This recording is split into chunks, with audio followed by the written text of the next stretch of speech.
Speaking of matches, we got our first one up and ready. Black Machismo going against Q. Oh, this is going to be a very interesting match. Zangief versus the A.K.I. Zangief definitely.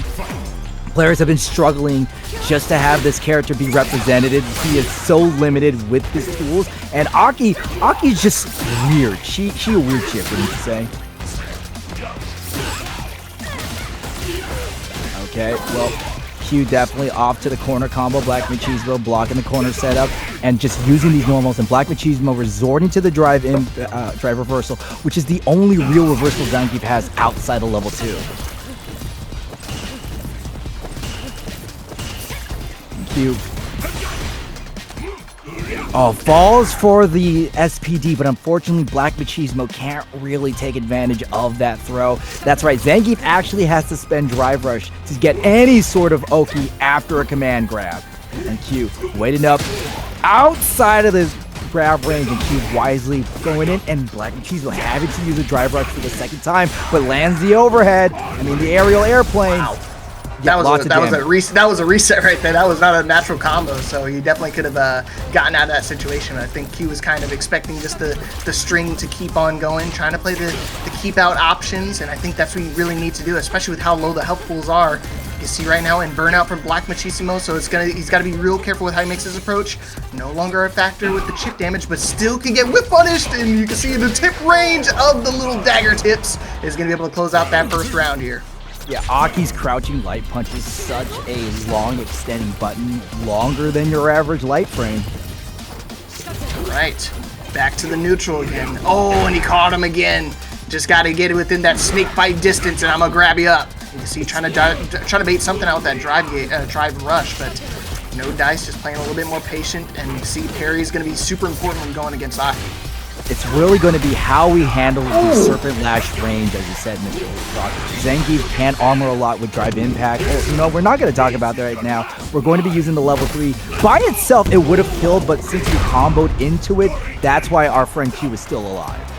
All right, one more interaction, and hey, what an interaction to have, right? Just run up Commando, you ain't gonna expect it anytime soon. But final round, game number 1, no meter for Black, but hey, at the same time, Q is looking pretty solid. Unless you try to throw a projectile at him, he's gonna be within that grab distance again. But DI finding its mark, another command throw, just finding its mark. Q is doing a good job of playing the spacing, but now I feel like Black has a good approach option right now. It's all about that Serpent Lash distance we talked about before. If Black Machismo gets burnt out, Q is going to have a much easier time. This is what Q needs. We need to play the whip punish range and deplete that drive gauge. Because now, especially that we don't have level 2, Black Machismo can't really do anything. This is Q's time to really put the pressure on their opponent. Okay, grabbing the grappler. Kind of risky, but hey, Q knows when to throw it out. You can see right now just patiently waiting. Command throw gonna whip, not gonna get anything big off it, but DI just before he's able to get his drive rush back, he got dangerously close to getting blown up right there, especially with the critical art. Not close enough to get the wall spat either, again in burnout, but he could definitely seal the deal and close out this first game. Yeah, you can really see that Q doesn't want to throw any projectiles right now. Block that right now. Hey, how about a parry? That's even better. He's ready for the punish all day, every day. And Q weathers the storm. And Black Machismo, I mean, that's crazy, his defense, to be able to survive almost 3 burnouts in 1 round. It is, and one of the things that Black Machismo is using to extend their lifespan is the fact that we are not using our super willy-nilly. Q has to respect these resources. Yeah, you always got to be on the lookout for it. I'm always telling people, like, you're not always having to kind of dwell and, you know, hyper focus on the super meter, but when it comes to Zangief, I feel like that's always something you have to keep on the back of your mind. Especially since a lot of A.K.I.'s fireballs have a very slow startup. They're one of the easier ones to react to as per se Sonic Boom or Fireball. And now Q just going to go ahead and stay out of this range, staying right outside the drive impact. That killed them before, but now it's Q doing the killing on Black Machismo, putting themselves in a very good position in this second game. Yeah, don't want to get too predictable when it comes to the DIs, especially with it being reactable and all. So I think even if it was in range, I think he might have been able to get off that DI in the nick of time. But you can see right now, I'm going to spend a big chunk of his drive rush meter. Back to the corner, and now Black Machismo playing the defense again. Not in burnout this time around, though. However, Black Machismo was poisoned, so Q forced them to take so much damage. Go ahead and get the jump back. Outside. This is the second time Black Machismo's drive impact has been baited by Q. And Q no longer struggling in this matchup. They're definitely in the driver's seat right now. Yeah, don't want to get too predictable like I was saying earlier, but right now you see Black Machismo kind of desperate to try to open up the Aki. And again, I think this is a tough matchup in itself anyway, just because a lot of the projectiles become so annoying to deal with, especially if you're getting stuck at full screen range. It is. However, if Black Machismo can get into that stand heavy punch range, we will have a better chance because Zangief has armor frames that we could abuse. Oh! Oh my goodness, nice combo adjustment right here. Gonna be able to kill right here. Oh, 1 HP in a dream, didn't even want to spend the level 1 meter, and just like that, set point here for Q. Now, one of the reasons why we are at a 1-3 situation is because a lot of these games in Street Fighter run extremely quick. Street Fighter damage be ramping up. Oh my god, spinning wheel kick got caught by Black Machismo. Q gonna go ahead and finish off that combo, and not really spending this drive gauge until now. All right. Now this is go time right now for Black. Like I know he was kind of playing a little bit more defensive, but now that Q's drive rush meter is almost depleted, you got to find your way to, like, you're struggling to find an opening. Now's that time. You don't want to let him sit there and regen the entire time, because now you're in that back seat when it comes to like trying to wait and let your drive rush naturally recharge. Yeah, the other thing is that Q has yet to be burnt out, unlike Black Machismo. Q reversing right through the lariat. Excellent decision. Aki's level 1, one of the slower startups in the game, but still useful and invincible. All right, how are you going to try to open him up? You can see right now he's trying to scout the jump. He's going to jump one of these times. Finally finds a DI, no reaction to it, but he's still going to find the projectile connection. Run up throw on the grappler. One more mix should be dead. So now Black Machismo is in a one-guess situation. Can't get too close because you know he's looking for that critical art. Oh yeah. However, if Black Machismo needs to make sure we don't lose any meter. Excellent call with the OG SPD, because now we have level 3 on deck. Level 3 is Key's most valuable super. Your strings have to be airtight, but not as airtight as these 26 frames for the drive impact. I was telling him, I was like, you got to be careful, because the last few times, like, he didn't, he was out of range, but actually when he was in range, he was still able to react to it. So, got to scout out a little bit better and not get baited into the trap. You know, a lot of these Aki players love to throw out the feints and just love baiting their opponents into swinging to unfavorable positions. This is an unfavorable position right now. Black Machismo very close, and Q going for the drive reversal. This is very big for Black Machismo. Got to make forward, and hey, if your opponent can't DI, they're pretty safe. But not as safe as when they get planted in the concrete. Careful, one more level 3 might be dead. So you can see Q kind of played a little bit too far. There it is. I was worried about it every single time, and finally gets into that snake bite distance. I'm gonna grab you up, slam you down. Game number 3 going over to Black Machismo. You know, snake bites are nice, but that was bear hug distance. You were talking about it before Leaf, right? Level 3 had to be there. It was on deck. What did we say? Keep the strings tight. Be very careful. And what happened? We forgot about the level 3, and the level 3 made sure we couldn't forget about it. I was gonna say, he got a little too comfortable. He was in that match point, that match point. So he was like, all I gotta do is just close it out. Try to go for another throw, and then you want to get thrown yourself. So always got to keep it in the back of your mind, like I was talking about. You can see drive rush in for the low and just low tapping each other back and forth. No connection on the command throw this time, but not close enough to get a big punish. Yeah, one thing we really have to talk about is how Black Machismo really likes using that hopping knee to SPD. We've seen them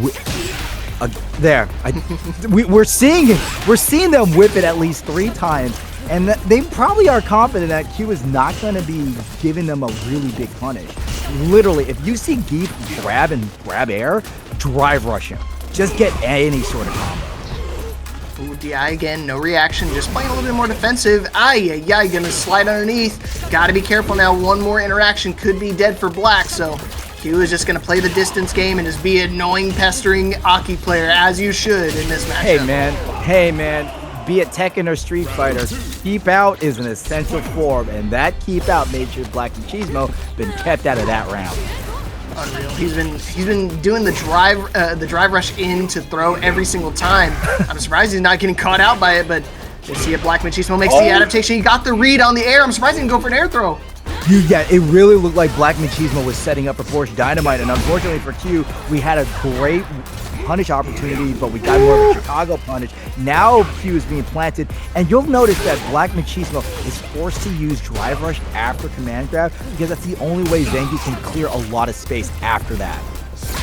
First time we're seeing the full charge here for the Zangief this game, and I wonder if that's going to be something you could really apply once you get Q to a corner. Obviously, he's been playing so evasive every single time that when he starts to get into that position where he might be corner trapped, he starts sliding out. So, willing to use resources when they need them, and you definitely have to do that in this matchup here, because now, again, Q is just sitting comfortably back, not going to try to put himself into anything unfavorable. Now, again, critical art ready and waiting for Black Machismo, so stay out of the range.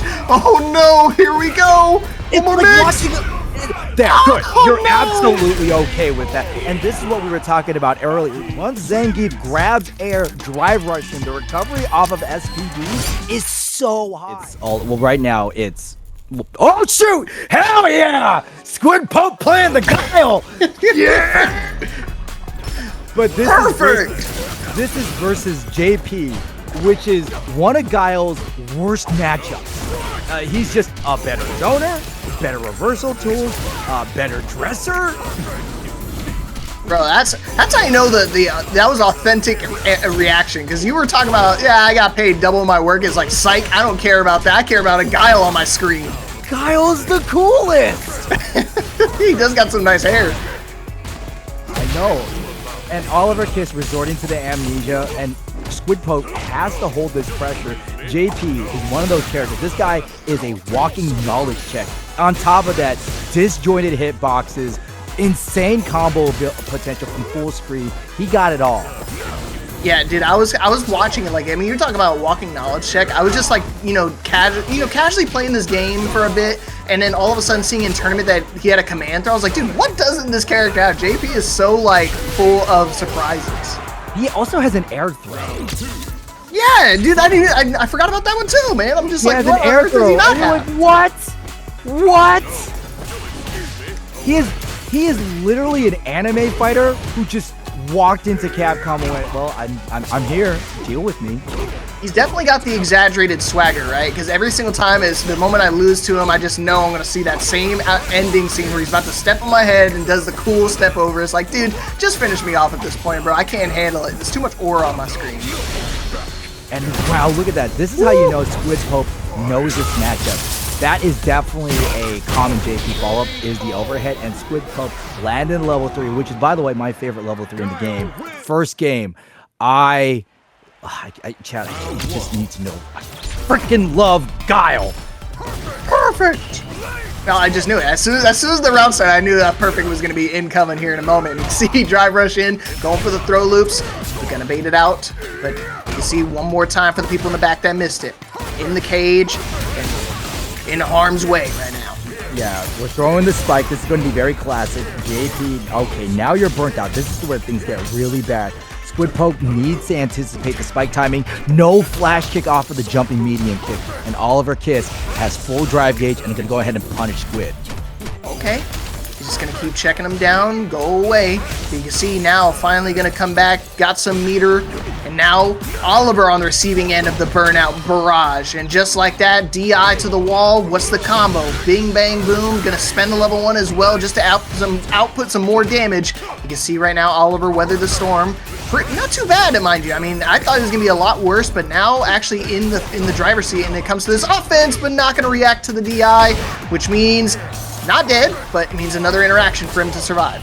That was very interesting to use the double shot without the flash kick. I wonder if that was a drop from Oliver Kiss or that was some sort of unique safe jump setup. Normally, when Guile has corner, he wants to do a heavy flash kick. Did you know if Guile throws heavy flash kick in corner and does the blade, if you block the blade, he is plus 22. So what you're saying is... That is Tekken frames. So what you're saying is I should mash there, right? Oh, totally, man. It's actually reversal safe, so if you did a DP, Guile would block. Oh my gosh. Oh, look at that. Let's talk about DP, dude. He just actually got a punish counter with that.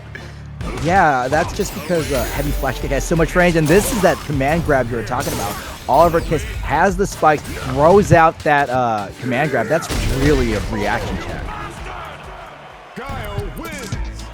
All right, game number 2 going over to Squid Pope.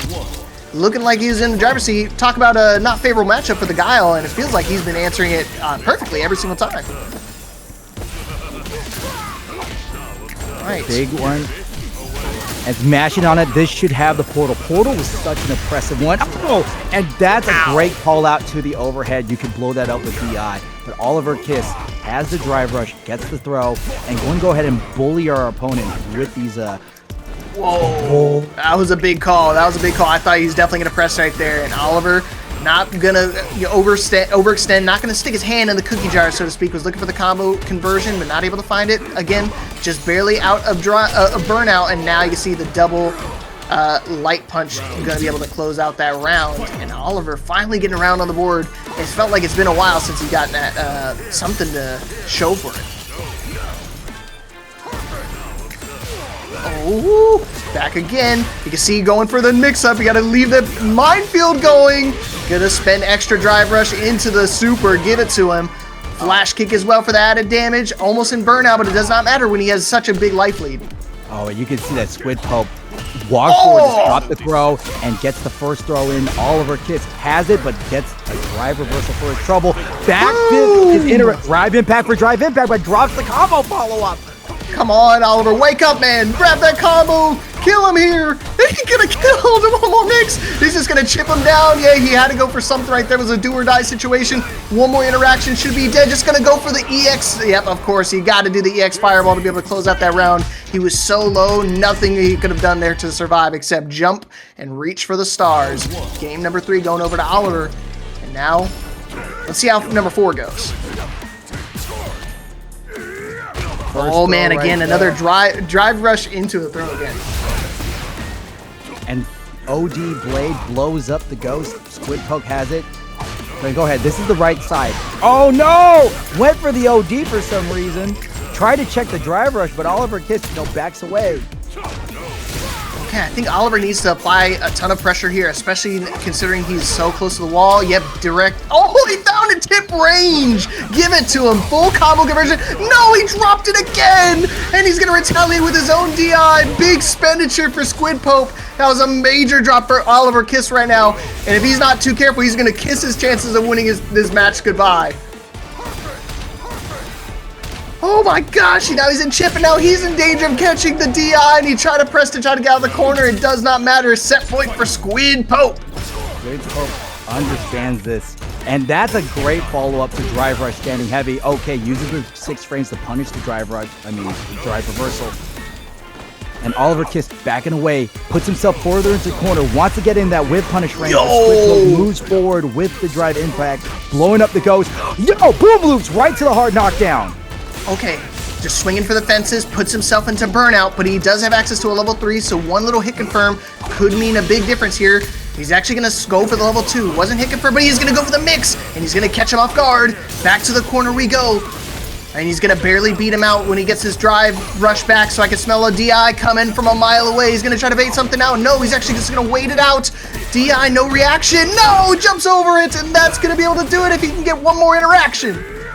Ow! Perfect! That was a good one. Squid Pope with the throw follow-up takes out Oliver Kiss. 3-1 just would have been. Oh, fudge. Never mind. Let's go right back to it. Heretics. No, it's Heretic Sad Man, but it's actually Heretic Magic Man. I know he just likes to put that on his thing, and I think Khalil got juked up too, because it caught me off guard at the last Takedown Coliseum I was commentating. Same exact thing. So Heretic Magic Man going against solidxpanda. Interesting, he's rocking the old E.Honda. I know Heretic's got a pretty good, I was just going to say, I think he's got a pretty good matchup experience when dealing with the old Honda main. E.Honda is definitely another character with the gem, with the knowledge check. You could climb into platinum so easy with E.Honda just by headbutt and butt slam. But most of the people really know about E.Honda's normals, especially that forward heavy kick and the standing medium punch. But, Juri's here, and she could do a lot, too. Yeah, and see, that's where a lot of Honda players love to do. They go for the headbutt, immediate overhead axe kick. They try to catch people ducking in a lot of those situations just because you have the plus frame. So most of the time you're going to go try to potential toe kick to try to catch people off guard, catch them pressing. You can see Heretic totally ready to go for the parry. And both these players are in pretty good standing in the actual overall standings as well. Heretic is currently 3-0, Panda 2-0. So that a lot riding on the line here. Obviously, they need to get the 6 matches, but oh, no reaction.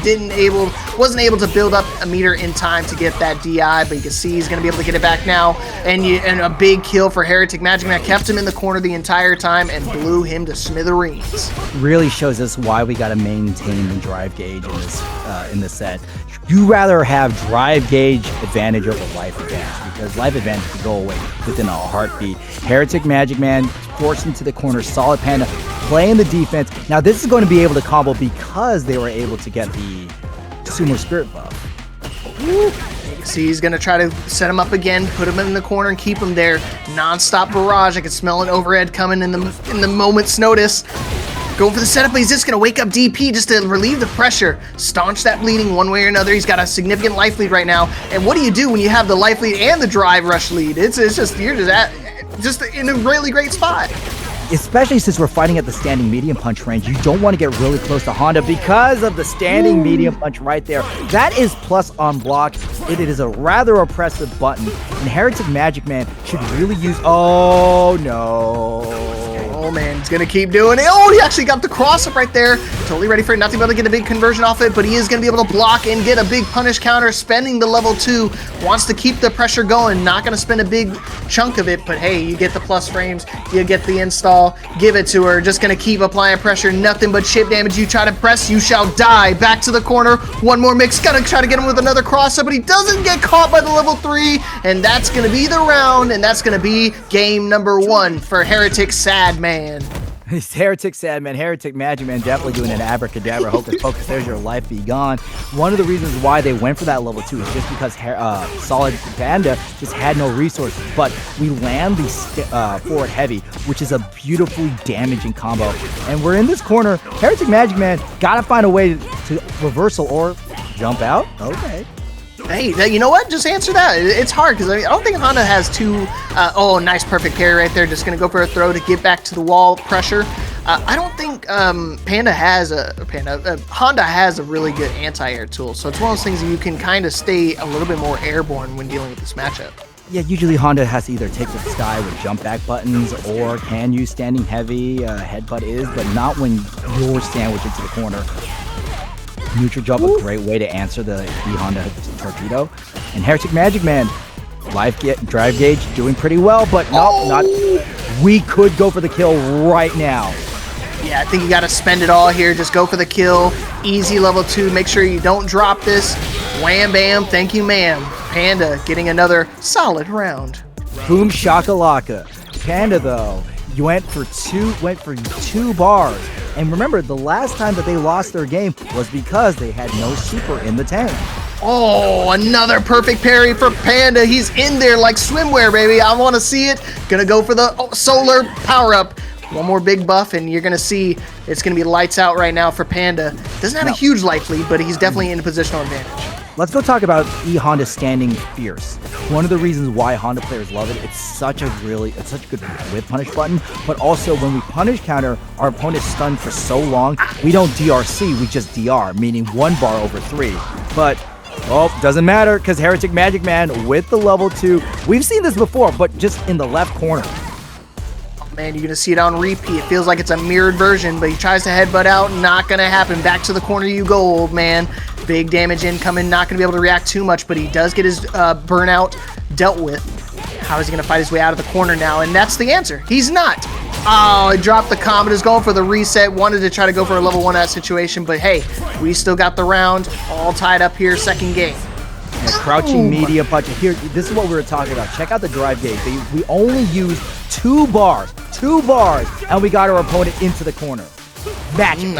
I thought he was going to go for the solar call, but instead going to go apply more pressure, going for a potential another throw. And you can see right now he's just staying within that headbutt range just to make sure he's not going to be able to get reacted and DI'd potentially, but it's not going to matter. He fights his way out. Instant hit confirm level 3. And now it's going to get a good chunk of his drive rush meter back and significant damage. It's pretty good damage, but it was heavily scaled through the jab. Don't get me wrong, it is a nice life differential. Solid Panda can really bring this back, especially we have the level 2. We're looking for an opportunity to land it, but instead we'll land the OG pinwheel.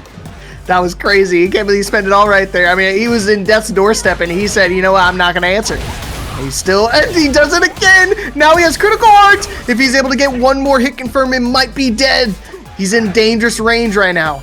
Yeah, HereticMAGICMAN has to walk forward. We're letting the drive gauge build. 49 seconds left. They definitely have enough time to play with. And Solid Panda knows that they don't have to do any sort of challenging. So Heretic's like, hey, let me go ahead and just go right back to green. Oh, they went for the overhead. They went for the overhead, but Solid Panda's reactions were too fast with that 4 frame and finished it off.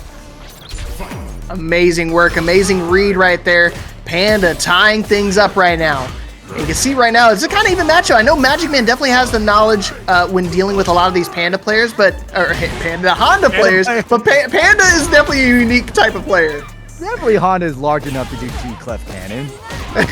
That's the thing. That's the thing in second, right? Drive impact for drive impact. It's what I like to say, Mr. Leapfrog. Drive impact is a handshake, not a conversation starter. Oh my gosh, what happened this round? You blink and you miss it, man. It just felt like it was just very slow, methodical start, and also it was just one thing after another, and it was just nothing but Juri's feet in your mouth. Yeah, one thing after another. MAGICMAN found him, and he's gonna get you.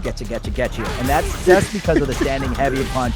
But no, Solid Panda going to go ahead and go for the sumo right to the butt slam. 2 sumo splashes and gets the reset.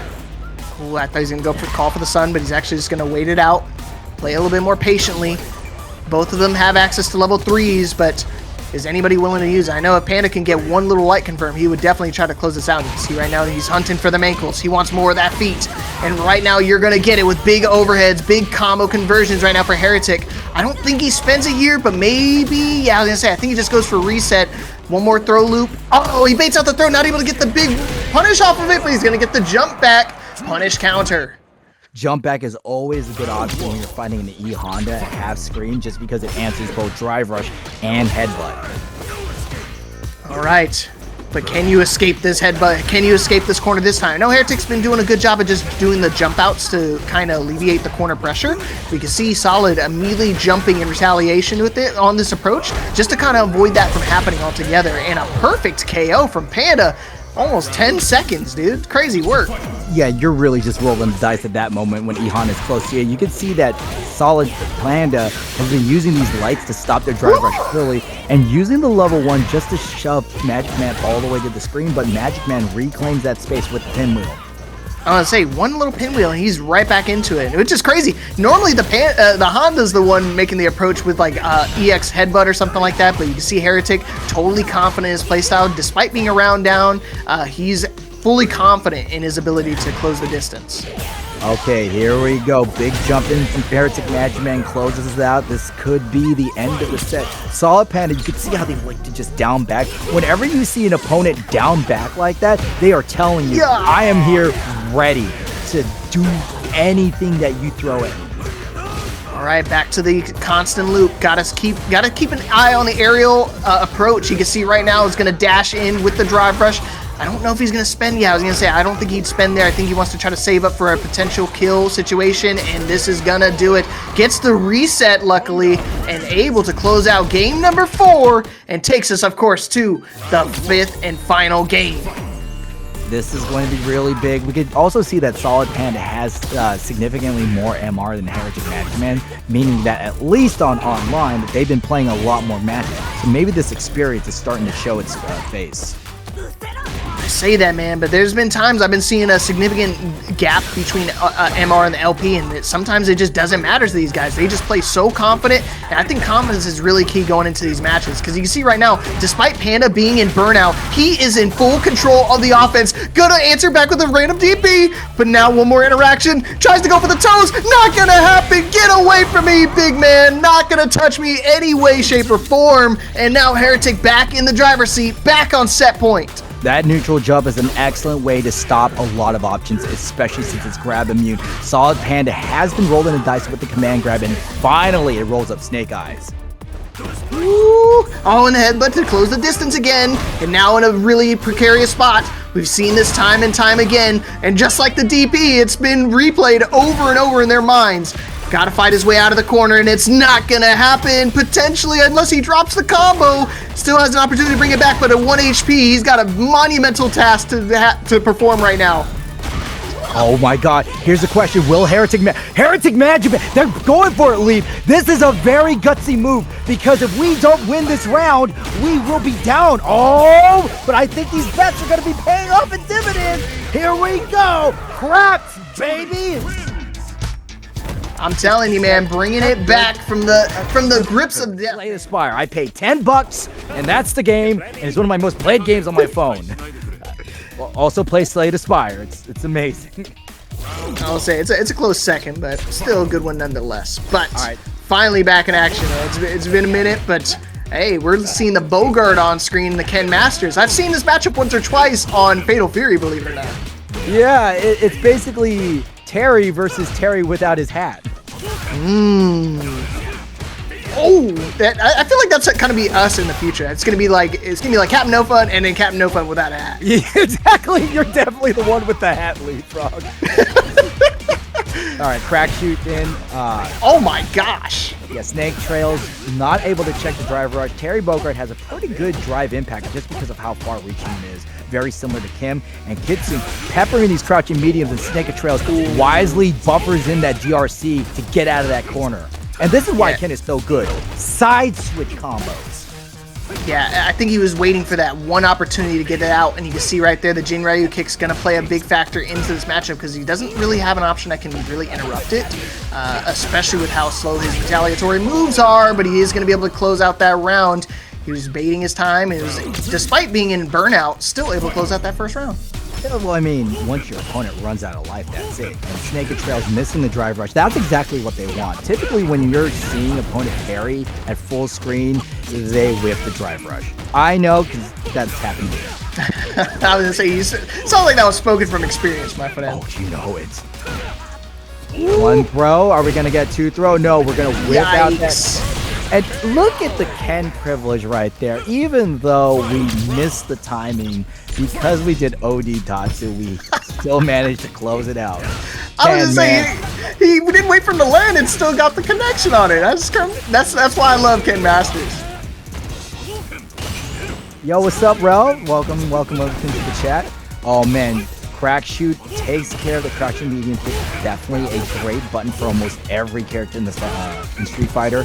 7 frames. And now, classic Shoto gameplay. But no, Snake of Trails didn't believe in the drive rush jab. Oh, careful. Trying to wait his time. See. I mean, you know, I want to talk about the Ken Masters, but right now it's all Terry Bogart on the screen. Level 3, just going to keep applying pressure. Big damage incoming. Taking a little bit of the life lead. Not a whole lot, but he's still got a little bit extra on the drive rush meter. But got to see how he's going to deal with the approach of the Ken. Level 3 access, so 1 hit confirm would be dead.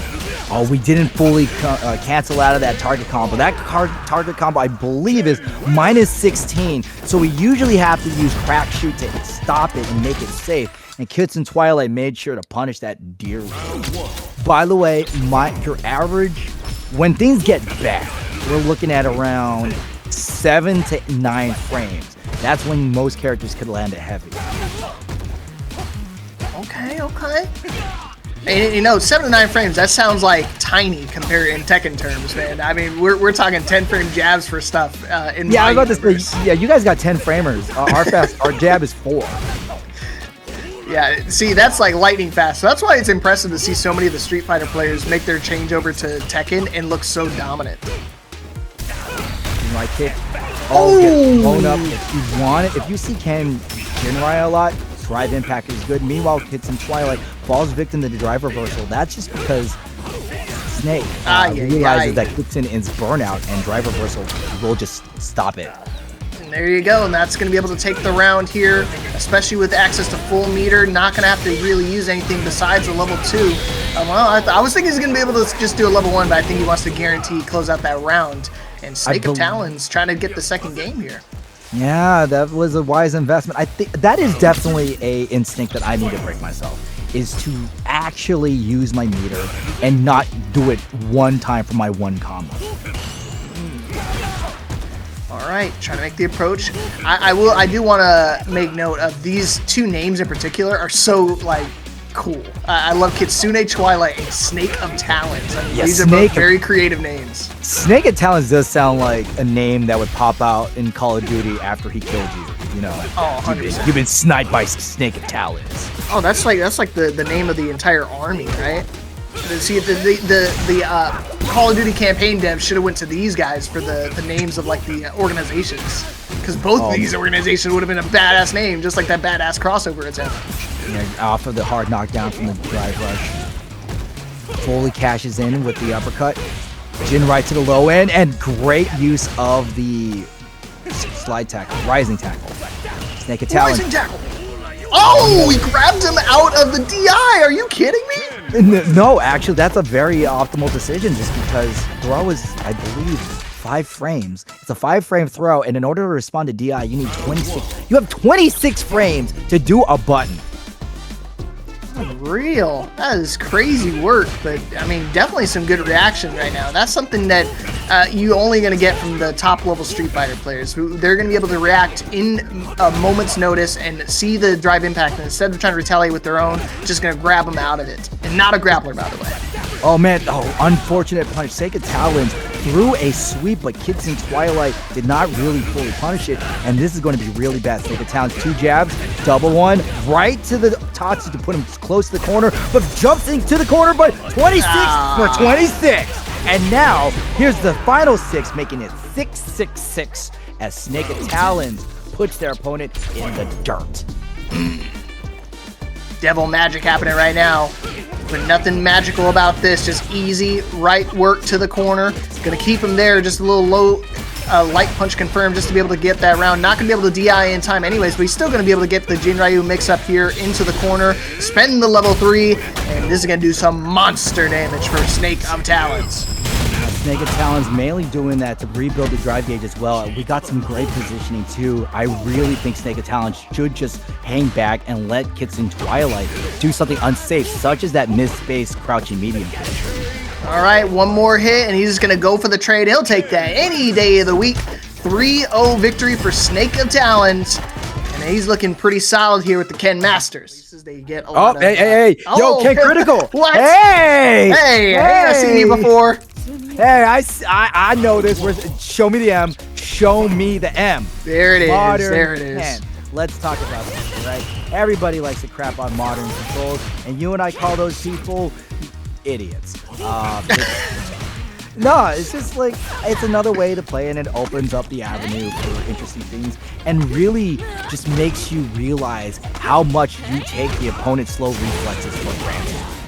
Oh yeah, dude. And being able to have the one-button super really does kind of open up the gameplay a little bit, just to, obviously not for degen stuff, but just like, it's like another way of approaching the game. So what you're relinquishing, just while I was thinking about it, what you're relinquishing in actual combo damage and optimization, you're making up for in the access to those panic buttons.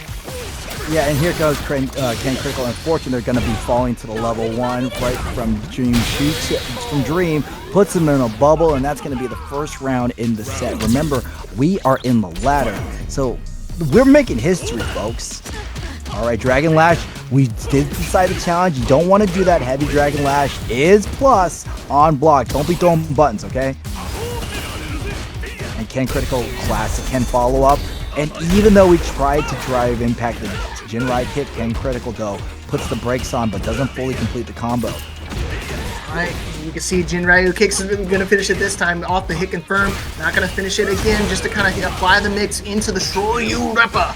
Back in the neutral, so I think Dream is definitely in a favorable position, but I mean now, look at that health lead right now. KenCritical basically working on a perfect. Unfortunately, I think he may have misinputted there, but may have meant for the fireball situation. DI reaction, that's what I'm talking about. He doesn't have access because he's in burnout, but he's still a threat to be worried about. One button super. Really though, if your opponent has modern and they got one button supers and are burnt out, don't test them. They will slam them because it's like hitting your super button is the same as hitting your drive impact button. Yeah, they're one in one, right? They have the same exact functionality, so you always got to keep that in the back of your mind. Oh, just like these perfect parries you got to worry about as well. And Dream, not out of this yet. It felt like Ken was in control for most of the match, but Dream, I mean, there's still no final round here in this first game. Okay, big kick land by Dream, but Dream goes for the drive rush on second, and now who's on first? Sorry. You're good, man. You're good. Killing it up. You can see right now chip damage becoming a factor, so he has to try to press some buttons. And what a button to press. Jin Ryu ends the instant level 3. I believe that was actually the target combo. It looks very similar. I don't fret you for seeing that. Oh man, again the drive rush was stopped. KenCritical can really do some damage, and that was a beautiful call out. But you knew at that distance that Dream was gonna go for the slithers for the slide, and KenCritical, because they're Ken, can run up and DP. Wow, good caller right there from KenCritical. First game going the distance, but in favor of Ken. Let's see how he wants to deal with this modern style. Again, it's nothing to, I know people want to kind of scoff at it and stuff like that, but hey, it still works all the same. If you get beat by it, I don't think it matters at the end of the day. Yeah, like, okay, if you jump in and got DP'd, you were doing a vulnerable jump in for a DP. That ain't modern thing, right? It'll work. Even if it says C at the end of the day, you're still going to get caught by that button one way or another. It's not like it gives you extra frames, doesn't give you any type of invulnerabilities. Oh, and you see, same thing. You don't DI react. It's not going to matter whether it says classic or the modern, but you can see right now KenCritical is applying even more pressure. Gonna DI right back, try to get himself out of the corner. EX Fireball and the dashing confirmed. That's how you know he's locked in. Straight into the Shroyu. Using the fact that we have a OG fireball that doesn't knock down to our advantage. That's the unique thing about Ken's OD Hadouken. Unlike Ryu, unlike Terry, unlike Guile, unlike most of the cast, his OD fireball isn't knocked down, but you definitely are going to get knocked down by that drive impact, which is a beautiful answer to the Dragon Dash. Man, this is the final round again. I didn't even remember when Dream got that first round, but apparently it happened. It just glimpsed my memory because I mean all we were looking at was that perfect from KenCritical, and all of a sudden Dream still in a an opportunity where he can bring this stuff back, because I mean despite being in that corner has a tremendous life lead and still has a little bit more on the drive rush. Oh, just when I say that, immediately putting himself in burnout. Yeah, Dream using that jumping heavy punch, which is such a great button to do the crossover with, just because it's so hard to punish and so ambiguous, just like that. Woo. Just like that, DI finds the connection, but now he's out of burnout and out of harm's way, or is he? Because now he's stuck in the corner. Level 2 would be enough to kill. DI's to power through. EX Fireball chase him down. He's gonna try to run away as fast as you can, but it's not gonna work. Instant level 1, not gonna kill, but now he's got one more guess, and in burnout too. Dream, really bad spot here. Level 2 is gonna go through it, but he gets rated. Oh my gosh!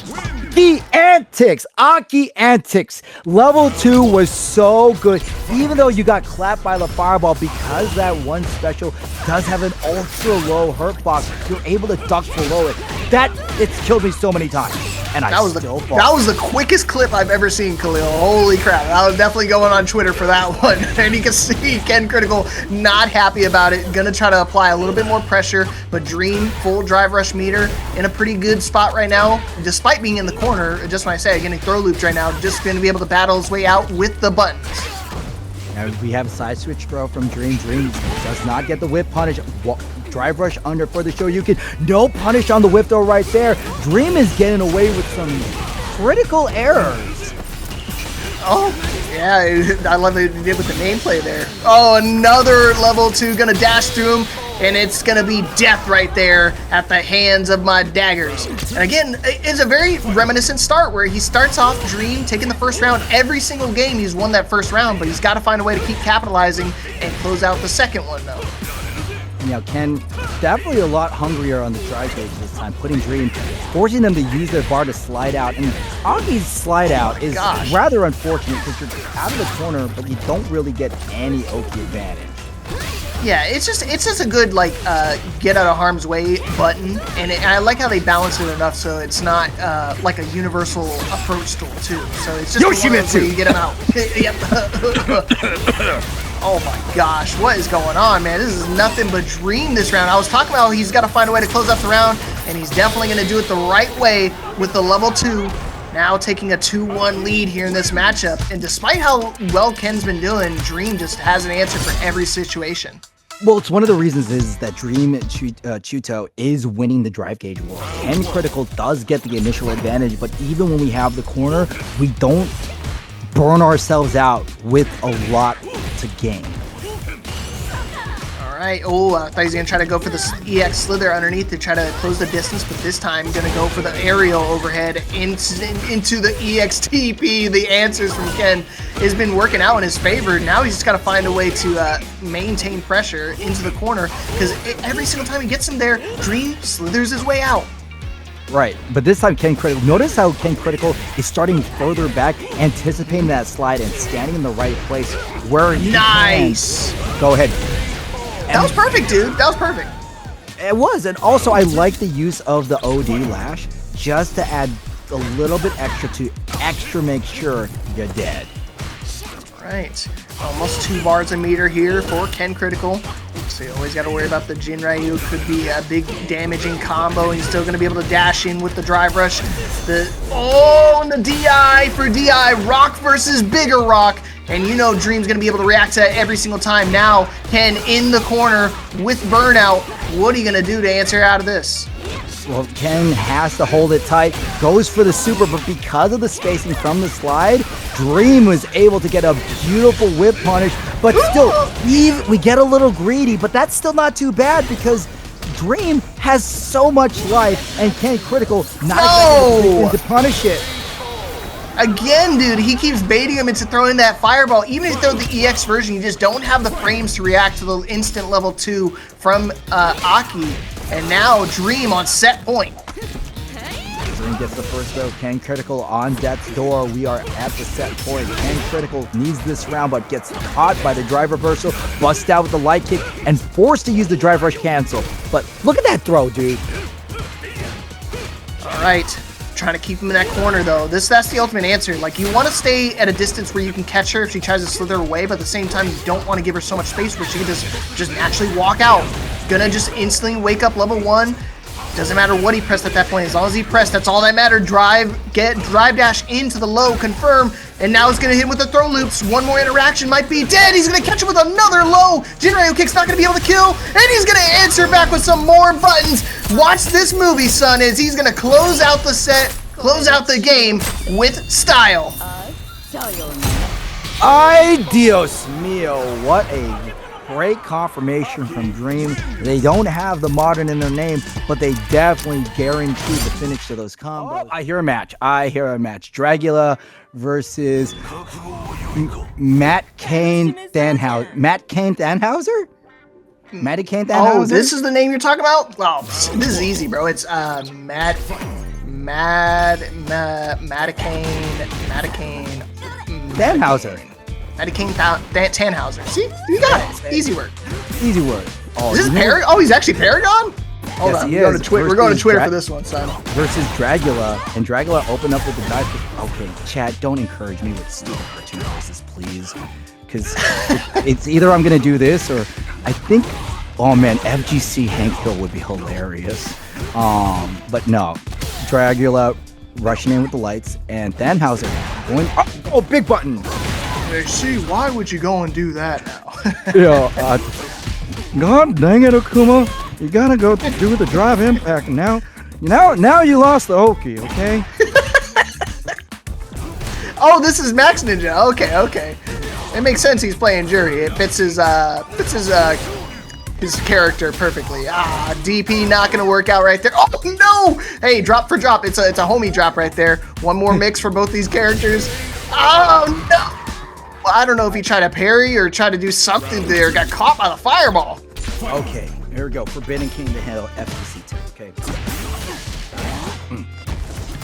And then I'm doing the fireball right now on the drive rush and kind of going jumping and going in those nice. We're going to see this happening like a little baby, but no, Matikanetannhauser going to hurt with the cross up. They ain't gonna cross up and they ain't gonna throw. Oh my gosh. Okay. I'm not as good as you, man. I'm not a voice actor like some people. Okay, slamming at that. I really respect that Max Ninja is doing these reversals because it's so easy for Akuma to loop his offense if you just sit and block. You have to make some sort of move. Ooh, just caught by the regular jab though. Regular light punch. You can see he's gonna get caught by also of the DI from out of nowhere. Dragalia got to just close it out with one more interaction. You can see just keeping him in the corner, and you want to talk about pressing buttons from out of nowhere. Dragalia, the king of that. And unfortunately, Max Ninja kept him in the corner, but not for too much longer. Oh, you get a nice little random select the stages. One of those things that a very happy change. I mean, is it really a Street Fighter, or we don't have some sort of Chinatown street stage? Yeah, it's iconic, right? It's just like one of the ones that we have to have, just like the arena in Tekken. Oh, the Macho Arena? Mm-hmm. All right, standing medium punch, and Tannhauser really going to go ahead. You want to do as much of your combos as possible in Akuma, because he's got baby old man health, as I like to call it. Goo Goo Gaga. Yeah, Goo Goo Gaga. 9,000, which is 1,000 less than the base average. Oh, gonna get it. Oh no, he didn't confirm anything off of that. Unfortunately, he didn't believe in himself. And you can see right now Ninja just going crazy on it. Gonna go for the parry, avoiding the cross-up opportunity. Not gonna matter if he keeps him in this corner, and one more interaction might be death. So he's got to be real careful, especially with access to a level 2. You're just asking to get hit by any type of super. And again, Dragula, hyper-aggressive start, and this is where it's going to get really bad. We're going to have to be on the lookout for some sort of response, and unfortunately, Max Ninja went for the throw and got blown up for it. All right, final round, game number 2. Max Ninja trying to close out this game, trying to tie up the set, and he could definitely do that here, especially with the amount of resources he's been able to use throughout this entire set. Because I feel like Dragalia has been a little bit slower to react to certain moves like the DIs and stuff like that, but again, not completely out of this fight. But just when I say that, immediately catching a drive rush low. One more mix for the people. Oh yeah, crouching medium kick from Tannhauser, trying to make sure Dragula doesn't in. Comes in with a big fierce button, and we are ding dong as good as done. Because we are going to put our foot in that old man's spine and put that old man into the ground. Put him in the dirt, the quadruple Ds. Dig down deep dirt. Just like that. Dodge, dip, duck, dive, and dodge. I'm telling you, man. He's going to add every single letter in the D, or every single word in the D language. But well, here's a D. Dive kick, as that's what hit Dragula. Uh-oh. Here's a D. God damage.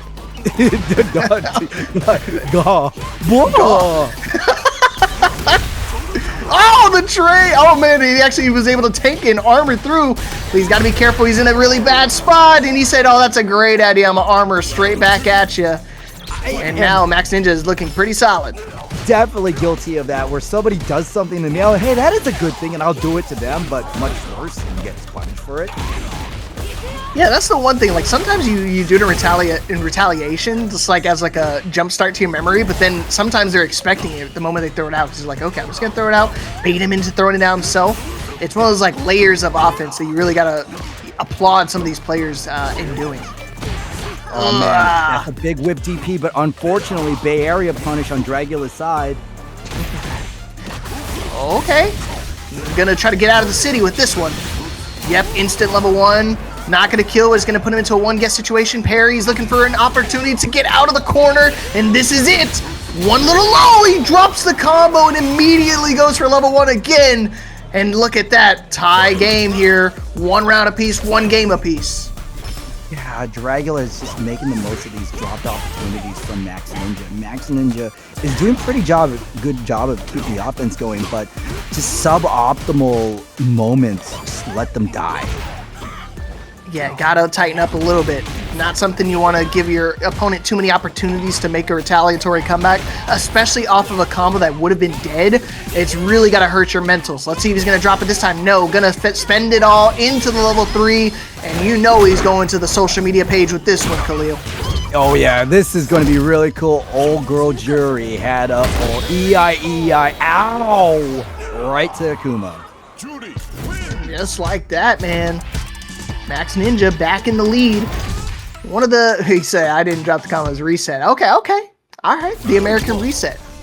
Smart man, smart man. Yeah, everything's intentional. Everything that my opponent does is wrong, and every time I do it, it's right. Slams the overhead, gets the quick knockdown, and immediately, look how quick they are to jump on top of Akuma. You don't want to get this guy to have time to breathe, because he could start rolling all over you just like this. Okay. Oh, he got the fireball, wasn't able to stay in the air long enough. You can see full drive rush meter, so he's just waiting for an opportunity to use it. He was able to try to tech the throw right there, and now back into the corner. Is he going to spend the level 1 just to make sure he confirms this kill? And he does. Not going to be dead again, but now he's going to just bait out the move. Overhead, caught you pressing. Caught you pressing. And Dragalia. I said Dragalia. Sorry, Dragalia. I don't know. Hey, it could be that. Dragalia? No, I was saying Dragula, like the Rob Zombie song. Ah. Arr. Oh man, unfortunate whiff throw. Dragalia going for the overhead. It's still their turn. That's why they match the lights. And this time they slam the Shoryuken. They're really threatening these overheads. Oh boy. And he finds an opening again, just get himself out of the corner, and now one more hit confirm into a level 3 is incoming, and here it comes indeed. He's going to be in there like swimwear, going to confirm, just going to use the level 1, not going to even spend it all just because he wants to save it for that next round. Final round once again, but this time it's going to be set point for Max Ninja. According to Squid Pope, it's Dragalia? Yeah, I think it's Dragalia. Okay. You know, hopefully if it does go to a final game, will we actually be saying his name correctly? Dude, that would be so dope if we could like get some sort of Google phonetic reader right before players come in automatically. See, that's why I don't mind like the Overwatch people. They actually give us like a full team list of names, and then they have the phonetic pronunciation for each of the players' names. But sometimes they just throw like look at what Ninja's doing to us. He just throws up Tannhauser on the screen and expects me to go German mode for it. Maxi King Tannhauser. Okay, one throw from Dragalia. Oh! Is he going to spend it, though? He needs to spend, I think, a big chunk of it. Yeah, he's got to do a level 3 here just to make sure he can kind of give himself some time to get his meter back. Not going to spend anything and try to go for an overhead. A beefy one, in fact. Gets himself out of the corner. He's got to find a way to win this round because this is his last opportunity, his last chance, and that's going to be it. His only chance is going to be met with a critical art and is going to be met with a critical decision-making for the win. Oh, Matikanetannhauser with a 3-1. And now, I hate the inside of the Haunted Mansion, but right now we're going to go ahead and see itzfrankeflankr versus EC Prince. And, okay, you know what the discourse is right now? Juri would choose. KenCritical fail. I like that, KUSKO. Good one. But here we go. First top 8 of the inaugural ParagOnline Street Fighter 6 ladder tournament. Let's see who's going to take this first match. Flankr on with the E.Honda and Prince on with the Juri. So definitely evenly matched when it comes to skill. But let's see who's going to be able to take this first match. You can see Flankr just applying some big pressure. To the wall we go. It's in burnout, but it feels like he's in control of this match despite having the life deficit. Well, that's just because we have the positioning and drive gauge advantage, and we're using that heavy punch as an amazing whip punch. We can't really confirm a lot out of it, but because it takes our opponents so much longer to recover, that gives our drive gauge a much greater time to rebuild. That was crazy. I can't believe Frankie just survived the entire ordeal of the burnout and put Prince actually in burnout in that situation regardless. You got to find a way, like, obviously Honda players are just asking for you to swing into their headbutts, but in that scenario right there, you got to fight your way out. Like, you got to find some sort of buttons to try to not only retaliate, but just to kind of force your way out of the corner. Because if you see a Honda player in burnout, I mean, sure, they still have the regular headbutt at the ready and wait, but you gotta still press something. You gotta be, you have to challenge Honda's buttons. They're rather slow though. One thing that I find interesting that's missing is the lack of a low fireball from Juri. Juri has the privilege of Street Fighter. There, this is what we're talking about. Fireball and walk behind it, forcing Frank to use the headbutt, and now, since we forced him into a decision, we're able to land this level 3 and tie up the rounds. Alright, speaking of level 3, basically level 4 with this critical art, add salt to the wound. Yeah, you know he's ready for it. Final round here, game number 1 in the first match of our top 8, and of course it's gonna go the full lengths, baby. Sit on it. Okay, happy days. KenCritical, you're crazy, man. Yeah, the DI. KenCritical literally throwing out heavy buttons of their own right in chat. EC Prince walking back, doesn't get clipped by this crouching punch, and now, oh, it gets caught with the sumo splash. You see, again, he's playing so patient, he's just letting Flanker just completely build out of the overheat situation and the burnout situation and go straight back into full meter. This is how you know Leapfrog is a City of the Wolves commentator, by the way, chat. It's been singed into my memory, man. It's hard to try to break that. Just like you're trying to break this command, though. It's impossible at this point. Going for another Goomba Slam. Gonna be able to kill with one more interaction. Prince gotta find a way to get out. And he's gonna parry through. DI is gonna put him into overheat again, but it does not matter because he's got the life advantage and he's got that first game. Yeah, whenever your opponent's burned out, by doing drive reversal, even blocked, it's only -2.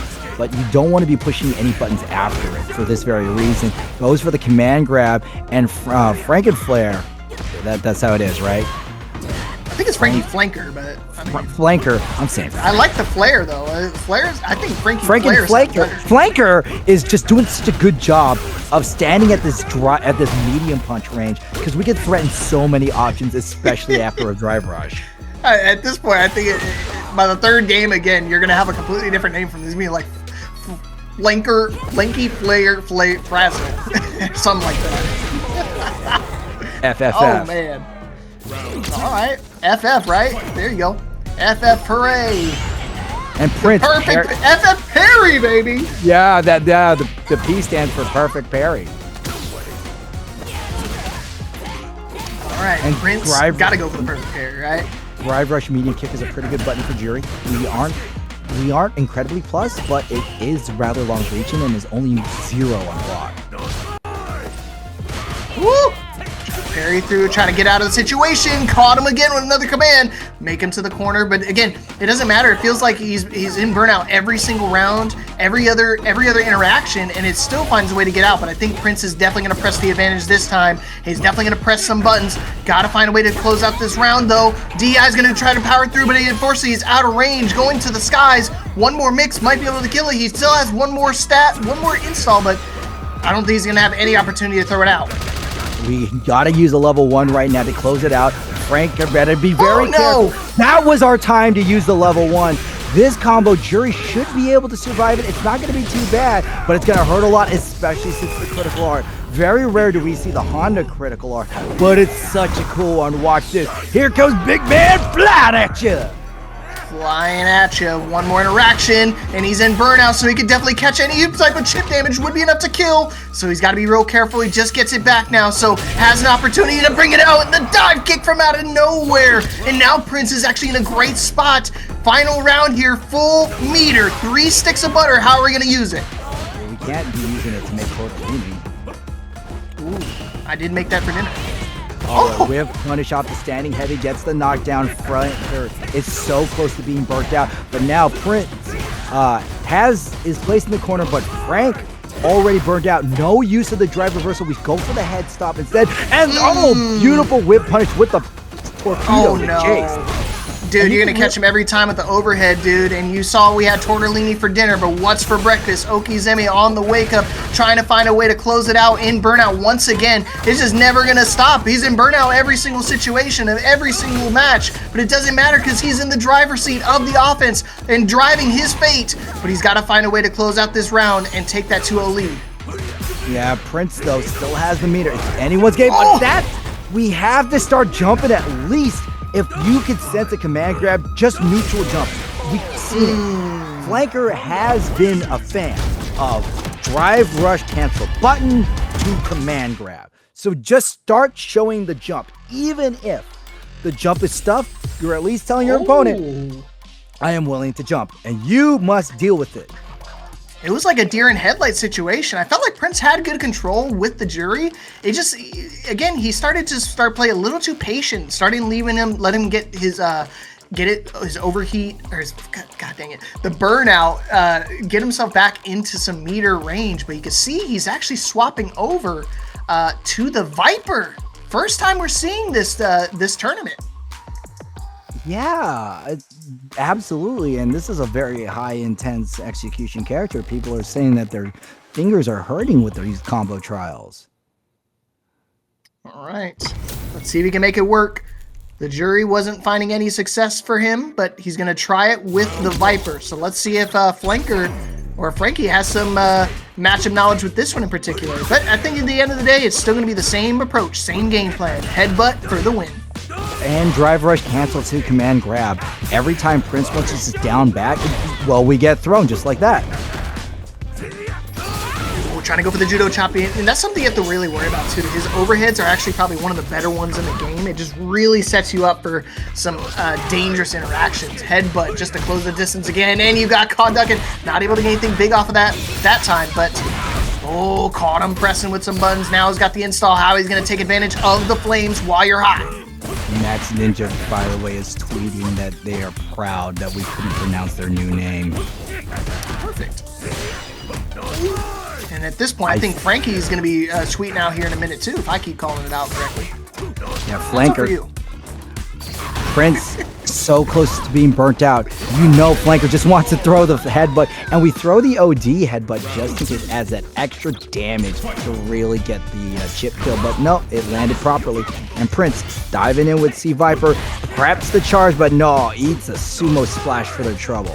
Yeah, it was so smart for him. It was such a good read of the situation because, I mean, he didn't have a bar meter. He was already in burnout.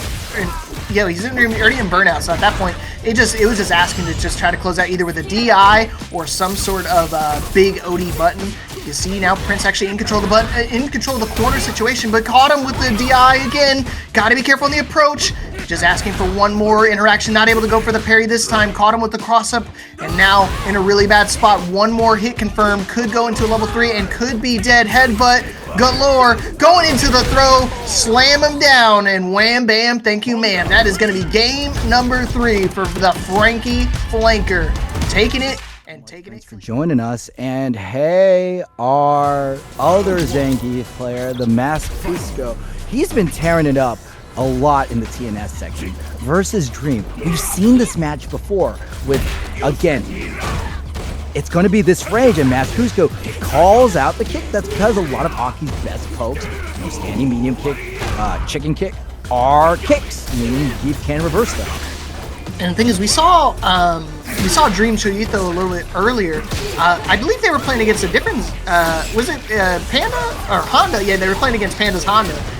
So very reminiscent of a similar game plan. Like, you got to play that zoner range, so to speak, until you have the pressure that you can apply, just like now.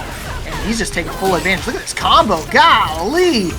Just constantly setting him up for success, and going for the throw leaps on the grappler is definitely something confident you got to keep in mind. But hey, guess what? That confidence means nothing when I can wake up EXDP, baby. And Dream, you can see now that they are defaulting to more jumping to get out of the command grabs, just like this. We have to be very careful about how we approach the mid-range, because that's where Zangief can really fight you well. We do have SPD, which is a great option, but it is easily reversible with a jump. And once we have the Oki situation, we could run crazy, just as KUSKO is going to run crazy with this level 3. I was saying, once you get level 3, you're just inching closer and closer to death. And now one more interaction will spell death for Dream. So he just needs one more hit, and that first game will be his. But just all of a sudden, critical art incoming, gonna tap you all over and seal your fate. But hey, he's not gonna be dead quite yet. So let's see how he tries to wake up and what's his interaction here. However, without level 3, and especially while burnt out, this was pretty much Dream's game. But we can only do that trick once because we have no more meter to our nave. However, KUSKO has no meter as well, so we could fully approach. You're asking how he poisons a robot. She's got nanobots inside of her poison balls, so she's installing a virus. Nanomachines. Here Dream is standing here. You're in the corner and you can't cover her. Oh! But driving pack will make it that. We'll do a lariat and a headbutt C. And headbutt meets reversal. And in the end, it is the final round. Another drive impact, bro. You say installing Sky, this man is installing Internet Explorer right now, bro. Oh, he caught him another DI.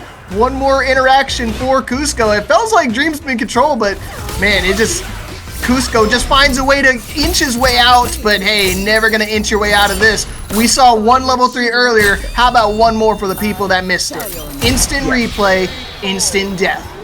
Boom shakalaka. That's a sick combo. Get it? Because he's poisoned. I get it. That joke made me sick. It's in my stomach. Light kick to drive rush cancel. That's a very common option for Dream. One of the few buttons he has for drive rush cancel. And you can see, yeah, Dream is now throwing more of these fates just so KUSKO can't get content with throwing out these grapplers. And, oh, irony, throw loop in the grappler. Ooh, okay, just outside of range, and now it's an opportunity for him to come back in, but hey, that opportunity is very short-lived because one little drive rush low confirmed should be enough to be able to get the kill, and I spoke it too soon! Oh no! Get him back into the corner. Now one more time, again, there's no people in the back, but it's still gonna look like a sick combo. Going for the optimal. He beats it out!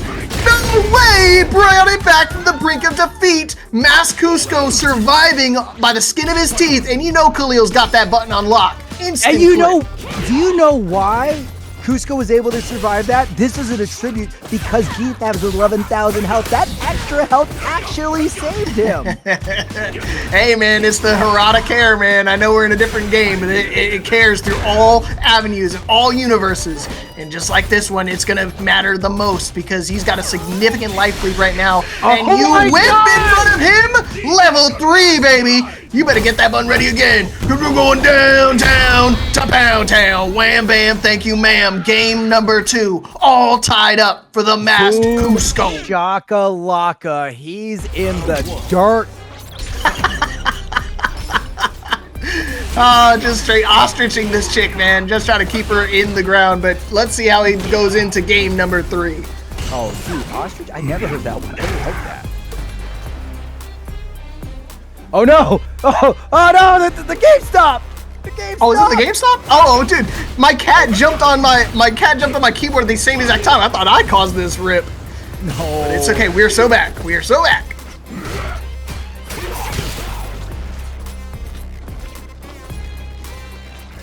Mass KUSKO being very careful about the Silver Slash. Silver Slash can be interrupted with Stand Heavy Punch and Drive Impact. So we're using these fireballs to cover our approach, but that's going to spend a little bit more of our drive gauge. Dream puts on, he's pressing the advantage, but you got to be careful because Geef can do some big damage after a knockdown.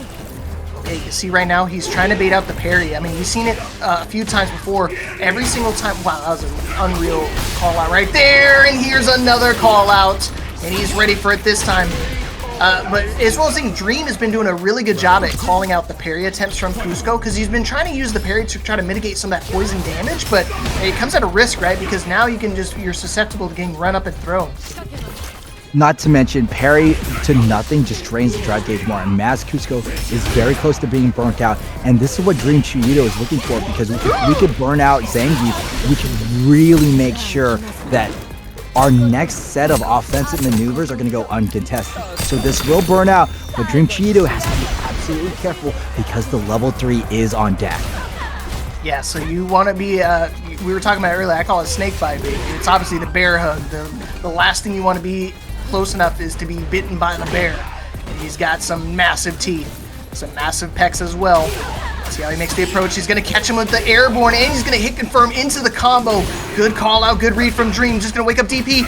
He still had an opportunity. Now he's out of burnout, so now it's going to be go time. That extra bit of health does help out a little bit, but let's see if it's going to be enough to help him bring it back. And you can see now that KUSKO is jumping a lot more to try to call out any jumps that Dreamchuyito does. Dreamchuyito, oh, you better. Will they gamble it? Will they gamble with a drive impact, a lash, or a button? No!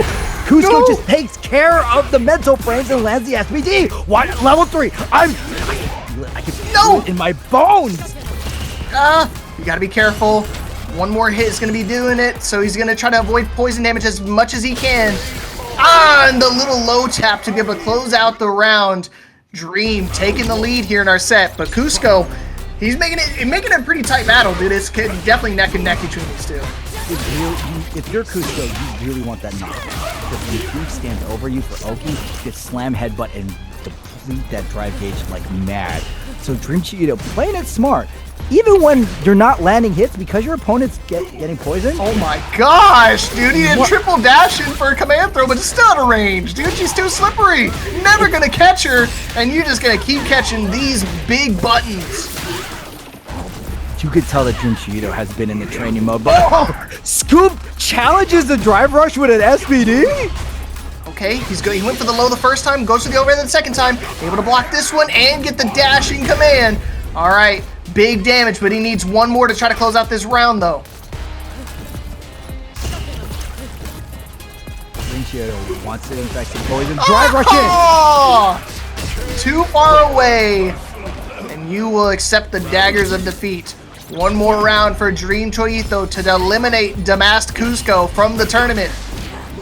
KUSKO definitely is trying to use the SPD as a means of a whip punish. You can grab limbs, so that is a really risky read. Exploder suplex brings him closer to the corner, but Dream throwing these kicks right in the mid-range.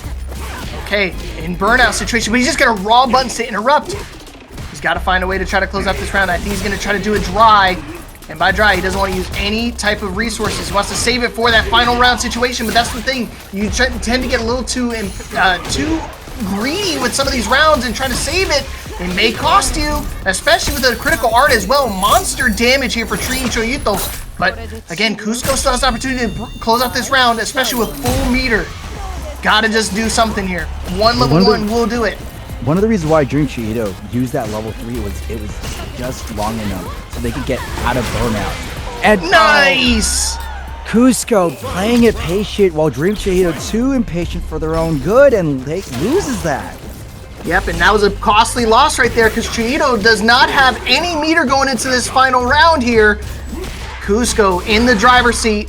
May want to capitalize on a, oh man, thought he had time to get the DI off in time, but the buzzer beater is not going to pay off in his favor. Ball going the opposite direction of the court. Let's see how he tries to close out with this dunk though.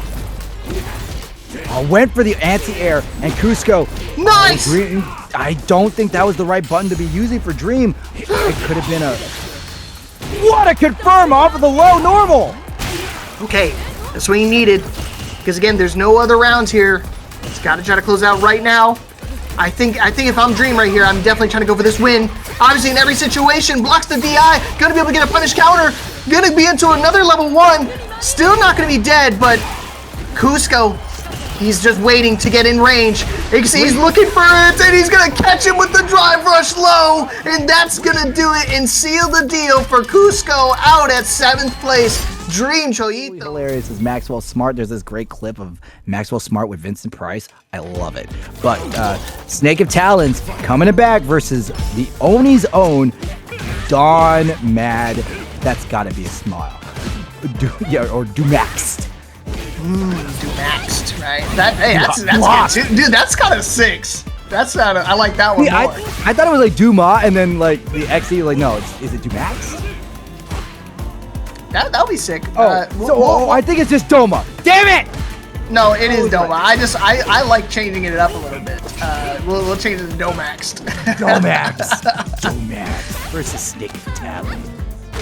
Hey, this is gonna be sick. Ken Masters on the screen, but one of those things we haven't seen Elena at all during this this tournament either. And Doma actually slipped away this tournament, going 6-0 in the actual ladder format as well.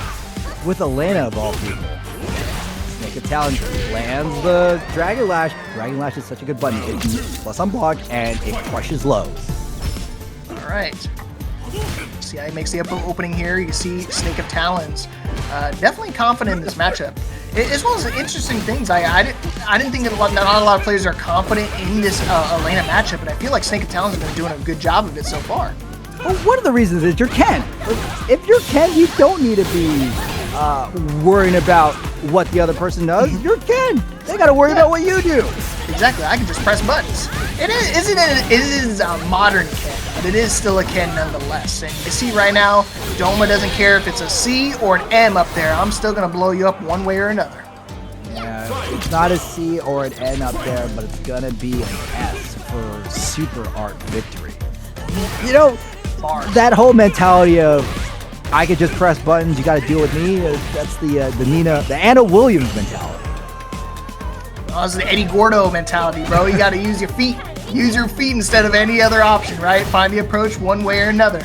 That's what he's going to be doing a good job at that. Trying to keep him in the corner. Try to go for the throw. Try to get himself out of there. Maybe do a back throw to push him back. Actually going to confirm and dash through in. Shroyu Repa. What's the approach now? How about another throw? Drive rush in to threaten the button because we're so plus. Oh my gosh. 3 in a row. Ding, ding, ding. Let's go. Bring that bell. Oh man, he's just going to run it back. Man, that was disgusting. 3 throws in a row. You know Doma's mad. He said, run it back, man. I don't care. I like you it. Go straight into game number 2. Pen is a hard-working, honest mid-tier. Yeah, he's the construction worker, bro. He's the Jason Statham of acting. No, that's sarcasm.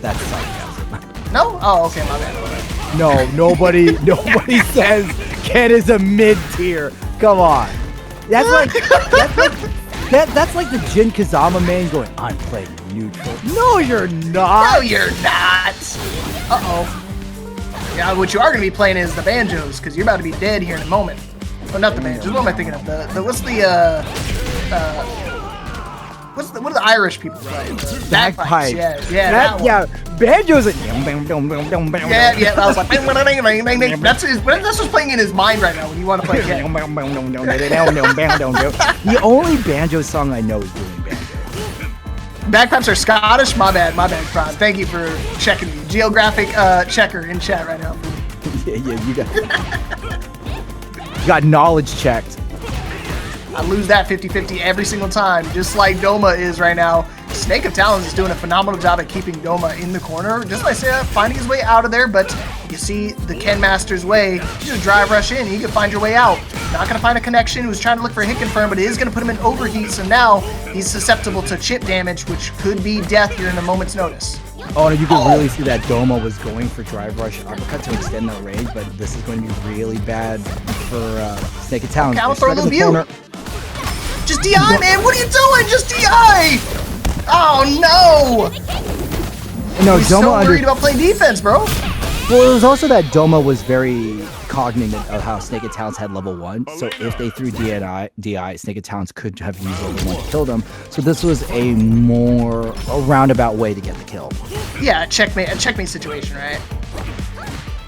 See, even Khalil said it. I was like, I thought he was going to DP. I thought he would just DI at that point for the chip damage. DP would have also worked, especially if he had meter. He could have done the EX version, which would have been more than enough to actually get that round confirmed. But hey, again, it's one of those things that, like a deer in headlights, you can be so concerned about everything else and worried about what they could retaliate with that you kind of let the opportunity slip away from you at a moment's notice. All right, Fireball checks Doma. And Doma gets the knockdown. SnakeofTalins, pretty good defense right now, but Doma slowly evening out that life gain. Doma, better be careful. They could be burned out. Same with Snake. All right, he's ready for the defense. He throws an EX Fireball, drive rush in beyond that. He's totally ready for the low block, and he's not going to be able to block this mid-string. Catch him off guard. And Doma finally getting back into the lead here, but it's still a neck-and-neck match, right? Still can go either way. Boom! Chakalaka. Afwada! Sorry, that's Eddie Gordon. My fault. Afwada. Where's Lazy Boy mix-ups? I'm telling you, man, you got to put him in the relaxed stance. Where's the handstand? More handstands for me. One throw from Doma. SnakeofTalins, though, eats the overhead. And Doma going to go ahead and level 3? Yeah, you got to spend it here. Just going to kill him right in dead. Grass galore. And you know what that means. GG, son. Put your face on the cam. And I'm going to take the lead here. 2-1. Doma looking pretty solid with the Elena. SnakeofTalins was looking pretty solid there, but I feel like now he's starting to slow down a little bit, and it's definitely not paying off in his favor. SnakeofTalins is definitely playing it a lot slower, trying to adapt to Elena, but unfortunately that just means that Doma does not have to worry about as many things as SnakeofTalins isn't doing this overwhelming offense. Until now, they look like they went back to their old ways, but Doma checking the drive rush. The fireball is good call. Just got to be very careful with the long normals, Elena, but caught her with the target combo. Okay, and there it is, a big punish counter as well. Big combo damage in the corner, just gonna check him with some more lows, but the defense from Doma is too strong, but trying to make the jump out. But of course, Ken has one of the better anti-air tools in the game. Good at the EXDP to chip him down, and you see that's exactly the adaptation we needed to see. I wanted him to do that last time. He's gonna do it this time. No way he's gonna be able to survive that. Chip damage galore, and that's what that C means. And that's gonna be a good letter. It's a passing grade at the end of the day, right? Hey, give me some fish while you're at it. I don't get it. Fish and chips. Oh yeah. My bad. I ain't hungry. I just had dinner, so I'm not thinking about it. Dude, I had some really good rice burritos. Just like we're going to have a pretty good super combo from Doma into the corner. We want to be careful with two things. Throw in the overhead, or in this case, just another drive rush combo. Doma on set point. One more round. SnakeofTalins. Set point versus survival boy. This is winners semifinals. Whoever moves this gets to be winners finals top 4 while the other person drops to the lower bracket. Don't want to fall too early on here, especially getting that winner's side. You did really well in the actual ladder format. Don't want it to let it go to waste. Level 3 ready and waiting. So now one more hit confirm could be dead. The random DP, that was a desperation attempt if I've ever seen one. Not even the EX version. And that's going to be it for SnakeofTalins going down to the lower side of things. And times where like I saw them doing a sample and I actually tried it and actually bought it. So definitely a success, a win for them. But speaking of wins, we got the man out of Utah, one of my former local dudes, myguywins, rocking the Manon. And let's see if HereticMAGICMAN can stick it out with the Viper and find a win.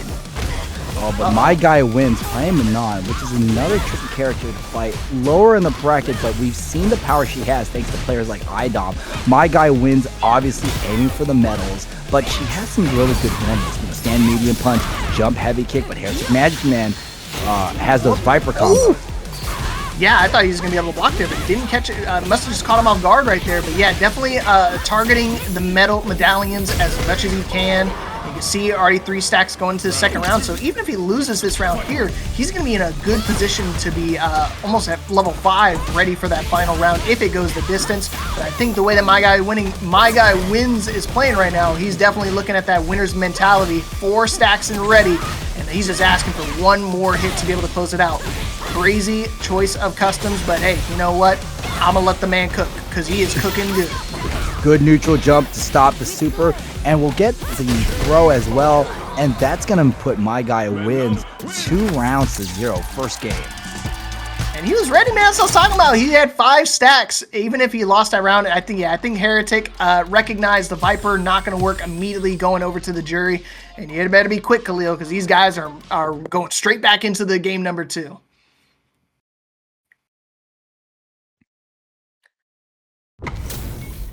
All right, my man. Again, I'm trying to stay unbiased here, but it's hard not to rep my guy from Utah because Utah is very underrepresented, man. Yeah, you could be a little biased. It's fine. I'll take care of the balance right here.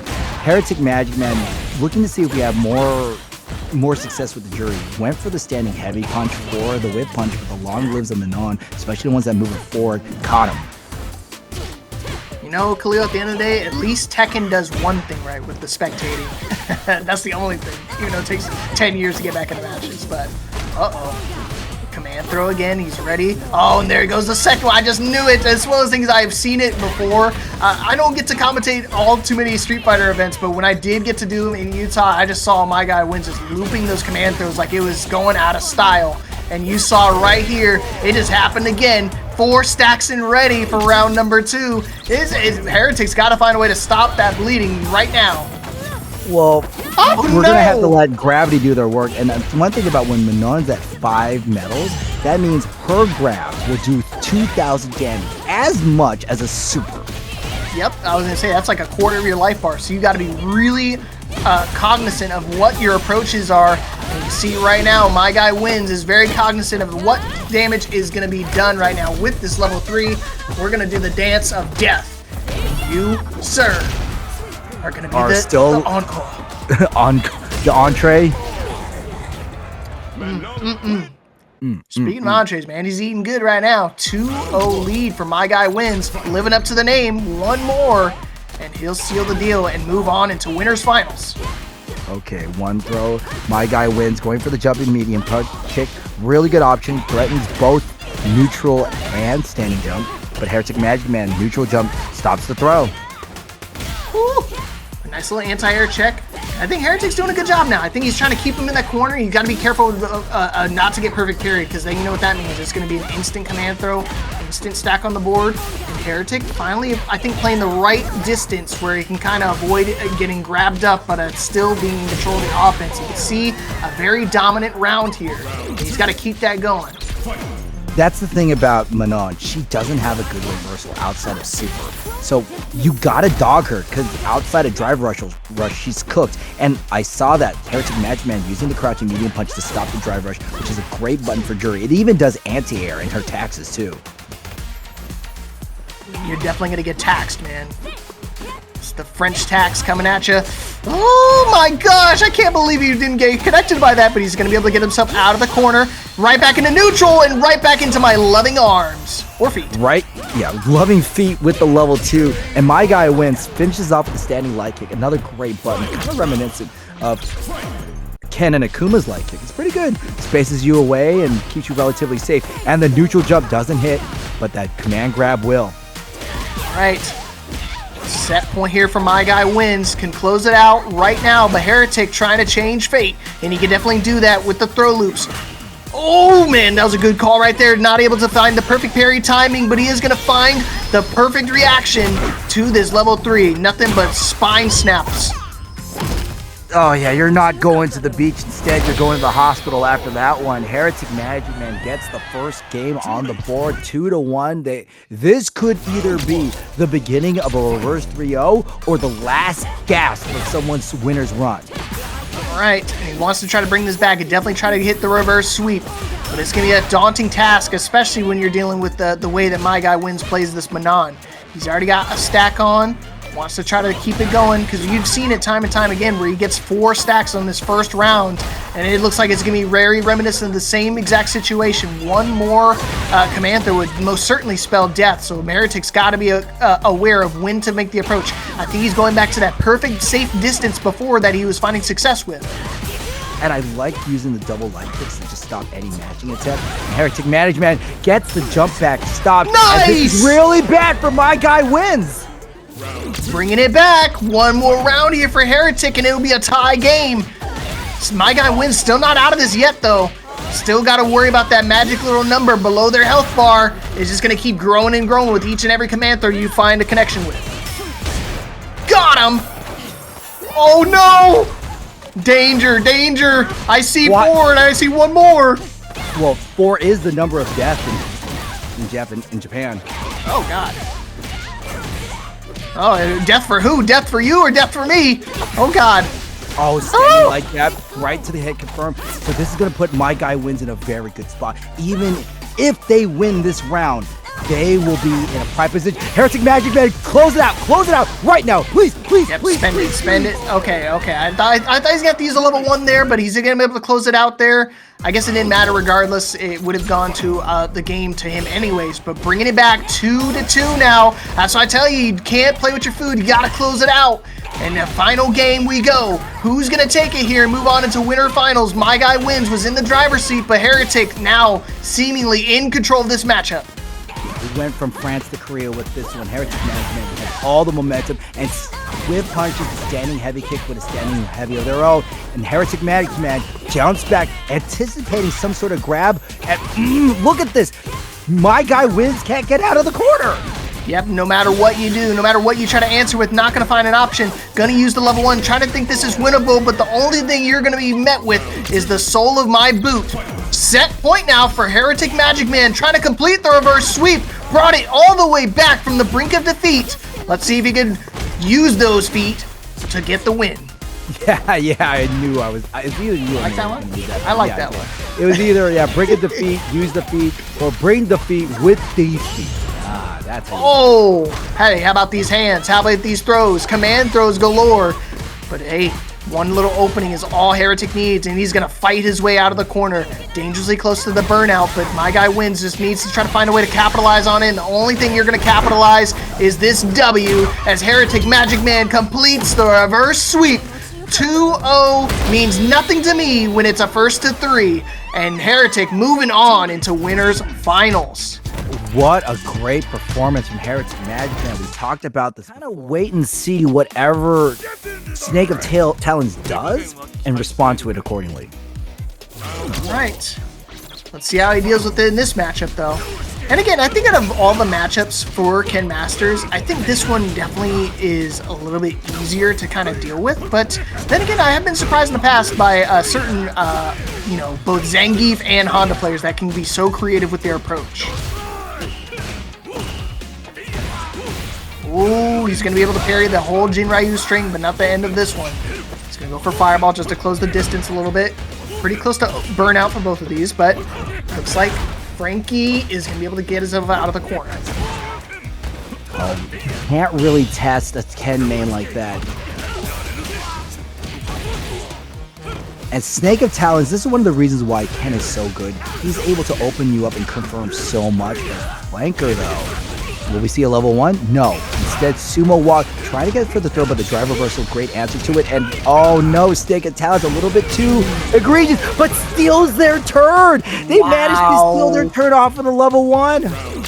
Unreal, just ripping it from the jaws of defeat. And he just knows he wants that win bad. What a call out from SnakeofTalins, being able to bring it back there, but FrankieFlankr is not happy with that one. You can see it on his face. He's ready to try to go for an interaction. Oh no, he gets the perfect parry, but not able to get the pickup off of it. Oh, he's ready for the interrupt too. Not going to let you get away with any of those Jinryu kicks. I'm going to press a button every single time. Yeah, what happened is that SnakeofTalins went for level 2, and level 2 is only -5. And FrankieFlankr went for stand heavy, which is an 8-frame move. So yeah, throw your DP to steal it. That was a knowledge check. When in doubt, DP it out, bro. You gotta use a jab to punish level 2, chat. All right, final round here, game number 1. Losers quarters going the distance. I'm feeling like, dude, it feels like every time, SnakeofTalins seems to start to run away with it, Frankie just fights his way back. Oh, perfect parry again. Not going to make it with this time. Just going to go for an instant throw just to get him into the corner. No reaction to the DI, but he is going to react with these parries. Getting rid of that fireball. You can play zoning all you want. I'm going to close this distance one way or another. Heavy ones, Jinrai kick, good parry to deserve the drive gauge. FrankieFlankr, drive Russians, opens them up with the low. We're going to pop them up and the sumo walk. And right to the level 3, that's mainly done, not for damage, but to preserve our drive gauge and let it go a little bit further. And it's going to take it away a little bit from SnakeofTalins, because now he's in danger mode. He can only do one more EX move or one more drive rush in, and it looks like that's all he's going to need, unless he can't get the kill here. He had 3 bars a meter, but isn't able to confirm anything off of it. Got to be careful. Frankie can try to close this out here. But all of a sudden, SnakeofTalins goes to the air. One little hit confirm, and it would have been blocked, and it would have been chip damage regardless. SnakeofTalins is totally ready for that interaction every single day of the week. Game number 1 goes to Talons. Man, this is what we're just talking about, how Ken has so many more tools than E.Honda. Frankeflankr has to commit something big, be it a big button, or a drive rush, or a command grab. Meanwhile, Ken can just threaten light kick or jab and then get a great target combo. That's what you always have to worry about, especially with like we were talking about modern Kens earlier, but I mean, this is one of the things that it's still a factor to be aware of. Like those supers could still come out on reaction, so definitely still in the playbook, regardless of what letter's in the top right. But you can see right now, the only thing that's going to be in the top left is going to be a W or a V. Whichever letter you want, either way, it's going to be a win. This one is an OD, because that's how it's all right. I thought you were just going to do regular. Thanks for ruining it, Frankie. Dude, you keep making me mix up his name with Flankeflankr, bro. Frankfurt. That's all I'm saying, bro. I was making fun of you getting mixed up. I was making fun of you earlier, but I'm the one getting mixed up with the name. Yeah, man. dude. It almost sounded like you were gonna say footlong or Frankfurt. 100% was, man. It was about to come out of my mouth. Woo! Jinryu again. Just open him up. Okay, nice throw escape. He's ready for it. Nice hit confirm. Into the corner we go. Is he gonna spend it? Yes, he is. Level 3, and that should be dead. We spent a lot of meter just for a little bit of damage. But hey, it's okay, because it's the set point, and it's the match point. There you go. All tied up here. Frankeflankr, 1-1. SnakeofTalins is looking good right there, but that game in particular, I felt like Flankr just kind of ran away with it. Yeah, I'm emphasizing so I don't mess it up anymore, bro. Flankr definitely took more than a foot long to get there. I like that. Solid. So, man, I was in my late 20s when I realized that you're not supposed to eat a foot long on your own. Oh, you're not? I'm 20 something. I still didn't know that. Oh shit! You're like, I realized, like, why am I so full? And oh, the 6-inch sub is actually adequate calories. Whoops. Asses. Oh no! Just wake up buttons. Oh boy, not gonna be dead, but it's gonna be dangerous because now he's in overheat. Gotta be careful. Burnout is a factor, especially when chip damage comes into play. And you saw, I think Talons was gonna try to go airborne just to avoid a potential DI, but hey, the raw buttons work out anyways. That's what I'm saying. Jersey mics, bro, are about to be losing a big clientele if I don't eat a whole 18-inch by myself.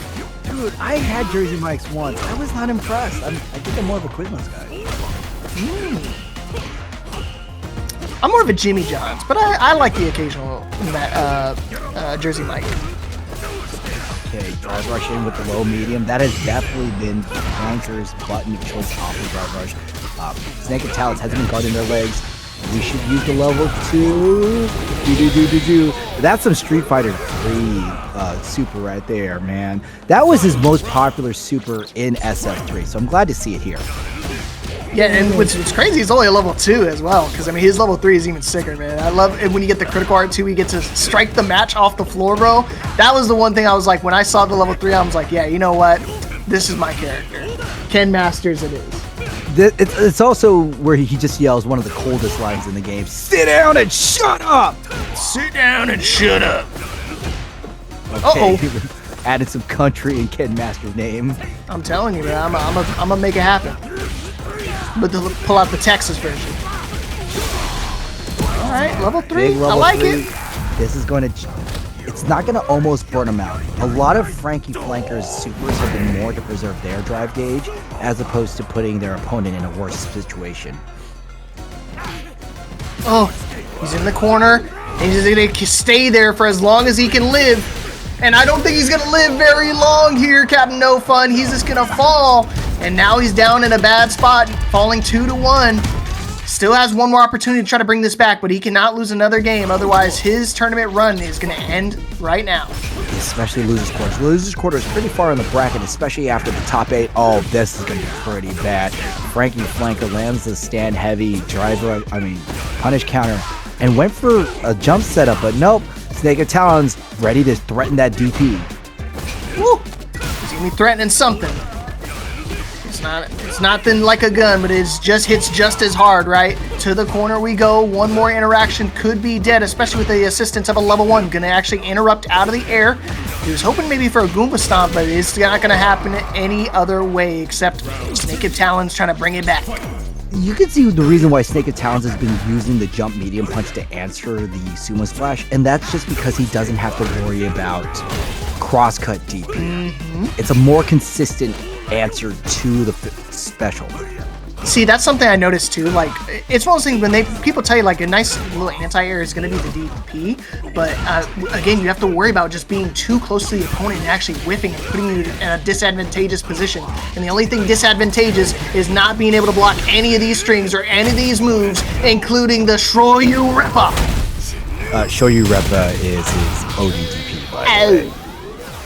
It's okay. I'm doing this not to like sound smart. I'm doing this to help make sure you don't step in the landmine where some neurotic Ken player will be like, excuse me, that's not Shoyu Reppa. It's like, shut up, man. I play Ken too.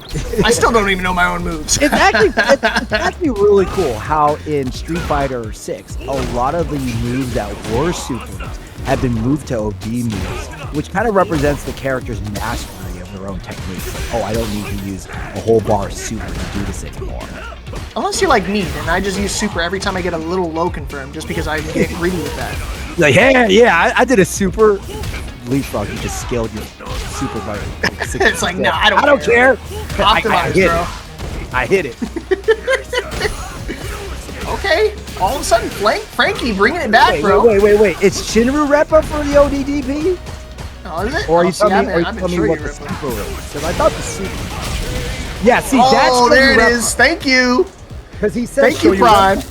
Oh, thank you. Oh no. Okay. Prime is saying Shinru Reppa. Yeah. You could actually hear Ken yell Shoyu Reppa. Shoyu Reppa was a super back in the alpha when the characters were younger and more inexperienced. So now I was saying, speaking about when you were younger and inexperienced, bro. Oh yeah. Yeah, Shinru Reppa. Thank you, SnakeofTalins, for showing us how it's done and showing us how to potentially close out the tournament or close out this set and eliminate Frankie from the tournament. Showing us what the Shoyu Reppa is. Showing us the difference between a Shoryu and a Shinryu. And just like that, I'm going to show you the difference between a W and an L. Oh, man. Flankr goes right to the level 3 critical art. This is actually a wise decision. Just because the less hits we put in, the less the move scale. Oh no, I don't like this. I don't like this at all. SnakeofTalins got to fight his way out. He has access to a DI now, and now in the corner. Gotta be careful. He's gonna do the jump over. Nice to escape for the win. Oh, he's still alive. He survived by the skin of his teeth. We were talking about the win, but it's not gonna happen quite yet. Final round. FrankieFlankr still in this. Can bring it all the way back. Oh my God! Light kick right here. Double. Going for the sumo splash, and this is classic FGC mentality, Leaf. You just got a come from behind victory. You're coming into this next round all gas, no brakes. 100%. You gotta apply the pressure and keep playing your strengths. Play the strong suits. You can see right now SnakeofTalins not trying to let this slip away from him, trying to fight back, but now he's in a really bad spot and getting caught by the parry as well. You're staying in this corner, young lad. You're not going anywhere. And how are you gonna try to fight your way out this time? Just gonna drive rush in and another parry back to the corner. Look at this. Flankr is just going for the crazy options, but grabs the button and SnakeofTalins busts out with the level 1. And Flankr, not perturbed. We're still going to go ahead and challenge. Oh, you went for the sumo spike. You went for the ground. You grabbed it again. He couldn't get him. Not like this. SnakeofTalins, how are you going to try to close out this round? No, Burnice is going to try to go for the burnout. -5.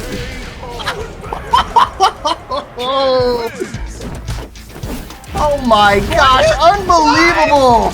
I don't know who was gonna win that round, dude. Me and Captain Nova are just screaming at the top there. Hey, Khalil, we're about to have a crazy ass trailer for next week, man. Let me just see. Yeah, 8 frames. Danny Heavy Punch is 8 frames. That's why it didn't hit. All right, but here we go. We're back in action here. My guy wins straight out of Utah. I got to rep the Utah folk when I see him. But Dreamchuyito trying to maintain his run. He already defeated KUSKO earlier. Let's see if he can defeat another powerhouse with My Guy Wins. My Guy Wins definitely on the early end. Manon is one of those characters where you've got to take an early win. Even when you're losing, as long as we're getting these medals, we're investing into future rounds. She's one of the characters. Oh, no. It's happened to me. It's happened to me a lot. It feels bad, but happens to the best of us. All right. But I think My Guy Wins was doing the right things in his winter semifinals match. I think he's got to just go back to what was working before and stay in that driver's seat. Because the moment he gives his opponent any type of breathing room, it's so hard to kind of rip the momentum back in your favor. 5 stacks. No, this is a great way to close out the rounds, right? Just big, beefy command throws every single interaction. I bet you King players are jealous what Manon can do. Like, man, I could do a fifth of your life with one throw that's untechable. Oh, shoot. Well, there goes the rest of your fifth. I mean, technically you could, but the problem is you can tech it. Like, you can figure it out. Like, as long as you know which ones are like the big ones, like Kingsbridge or like the rolling death cradle, you can know which buttons to kind of preemptively start mashing because it is techable. But you see, once you get grabbed by Manon, it's just over. You better start praying.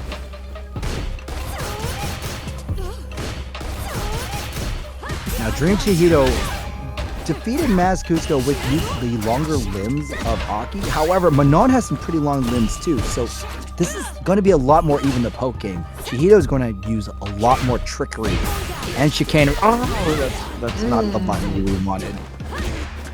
Okay, he's about to be in burnout, so it's one to say I think Dream could definitely apply some more pressure here and just kind of force him into an unfavorable position, especially considering he has no stacks either on the medallions. Oh no, I shouldn't have said it. Cap No Fun, I think I may have jinxed him. Oh no, I'm jinxing it bad. Oh no, why did I say anything? That's the worst way to lose. Not only do you drop the round, but you gave your opponent 4 medals total. My Guy Wins wants that second throw, but the thing about My Guy Wins that I really appreciate is they don't throw away rounds and games just for medals. They're going to play solid, and if there's an opportunity to let a throw, they will. Which that opportunity is now.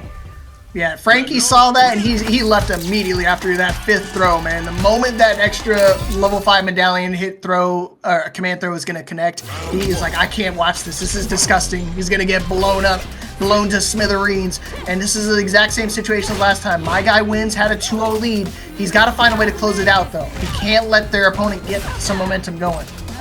Drive rush, low, medium kick. Again, punish, counter, throw. And Dreamchuyito, we got to use more of the toolkit of Aki because My Guy Wins is just running an unchecked offense right now. Yeah, it's coming on, right? Watch out. This is it. Goes through the super. Excellent decision.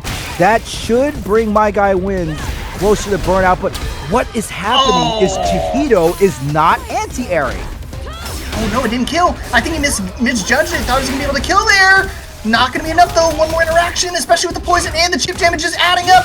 One more interaction. He's just going to spend the level 1 to power through it. Such a good call right there from My Guy Wins. Definitely needed something to stop that momentum. And here it is. Set point here for My Guy Wins. Dreamchuyito. You stopped KUSKO before, but you got to go back to what was working against him earlier and rely on the Aki. You picked it. Here we are. Find a way to make it work. You got to make sure that Dreamchuyito, My Guy Wins. Thank you. That's what we need. Anti-air. So much free offense. Oh, no. That's going to be a knockout into the corner. Heavy punch right to the mix-up. No whip punish opportunity. No whip punish right there. Low, medium kick, and we dash in. And you see right there, that's it. Oh, and he's going to get caught with the cross-up. Is he going to spend the level 1 to make sure he gets the kill? Of course he is, because you know what his name is? It's living up to the name. My Guy Wins. 3-0. Great one. Great one for My Guy Wins 3. Engaged more, but we're engaged more. I'd like to think so, right? I think it's definitely an underappreciated task for a lot of these tournaments. So Let's hopefully it becomes an appreciated aspect.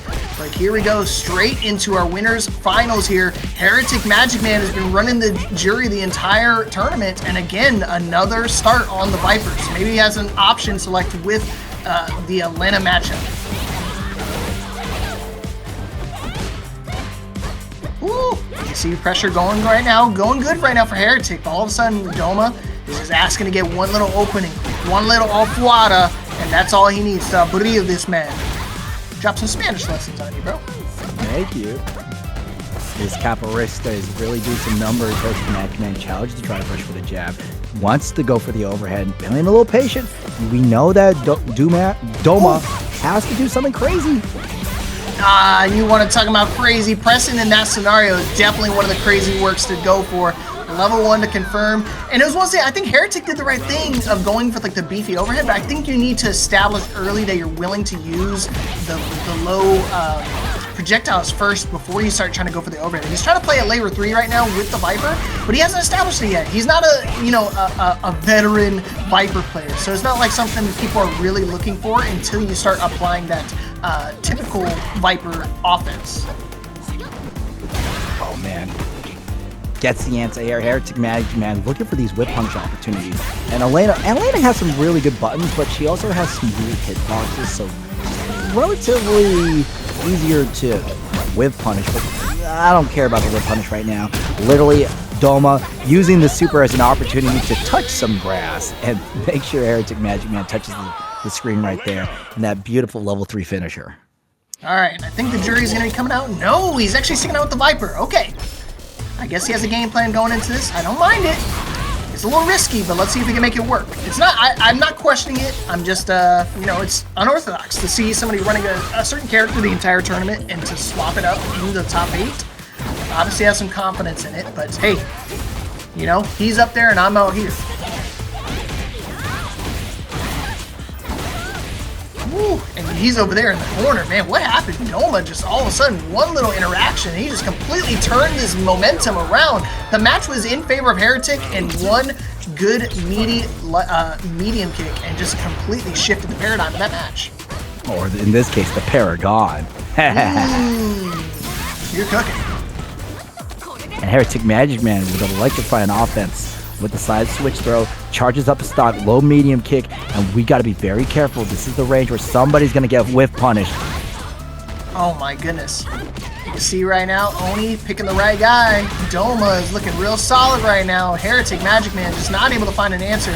It felt like he was in control a lot of the match, but all of a sudden now, again, one more interaction could be death. One little hit confirm into a level 3 will most certainly cause, questions for what character he wants to pick next. Oh, HereticMAGICMAN got caught pressing in the wrong time, and Doma clinches in that low string combo, and HereticMAGICMAN will live and die by the C.Viper. All right, I like it. Dancing with the one you brought. Again, I didn't see a whole lot of C.Viper stuff happening, so I think that's why he wants to try to stick it out, because again, it's tough to try to swap back to another character. You have to try to reapply that mental stacks, reapply that game plan going into it. So not going to try to risk that. Thinks he can try to bring it all the way back with the Viper. I definitely have the confidence in him. If he's willing to stick it out for all 3 matches, it's definitely a reason behind it. And let's look at it. At the end of the day, this is an online tournament. And really, the ultimate goal is not to win, but to get experience for your next win. So I can just see that HereticMAGICMAN is putting this C.Viper through some high-stress situations. High-stress situations that they're not privy to just by playing with range or casual. Oh my gosh. And now I feel like Doma is in the driver's seat, just wants to keep applying pressure. He's waiting for the throw, or he's waiting for the low, but he's going to be met by the throw instead. Just going to keep getting hit with the loops. You know what, Heretic said, I've had enough. I'm going to shock you. Try to reset your thinking, reset your mindset. And he's going to reset this combo potentially in the corner. Don't tase me, Viper. Or tase me, Viper. I don't know. Some people like that. Ooh. I like that. I don't like being tased, but I do like this. Yeah, this is a pretty cool super from HereticMAGICMAN. Ooh! Landing Elena right into the ground. I love the level 3s in this game, man. They all look so sick. All right. Magic Man trying to bring it back, but Doma could book his ticket into the grand finals with one more round. Just gotta make it happen. He's got the meter advantage, but is he gonna have an opportunity to use it?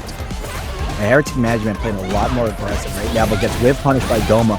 And Doma with the OD maneuvers, we are going to go all the way to the corner. Oh, beautiful whip punish. No opportunity, no combo after it. No opportunity, no chance at victory. Oof, gonna interrupt, gonna spend some meter, incoming, level 3. I don't think this is gonna be dead, but it's gonna be dangerously close. Doma just needs this one round and he'll book his ticket into the grand finals. Oh, and that's it. That's gonna do it, man. Instant level 3, 3-0 victory. And unfortunately, the Viper not paying off for Magic Man as he get to try to make some magic. I do think that especially when I'm losing, I really fall to text. You know, I'm doing what's optimal. And if you're doing what's optimal, you're going to be red. Speaking of optimal, I think, you know, it's funny that we're talking about optimal stuff, but I think the main approach to a Manon actually does work pretty well, even when you start to play a little predictable with having a way to kind of open up opponents with command throws. Because once you get into that, you know, level 4, level 5 range, it just makes your command throws that more terrifying, and it forces your opponents to try to react to it. And then they're so hyper focused on not getting grabbed that they're getting caught by 1,000 other little poke tools. Here we go. Already threatening the block. That's got to be something you've got to be scared of.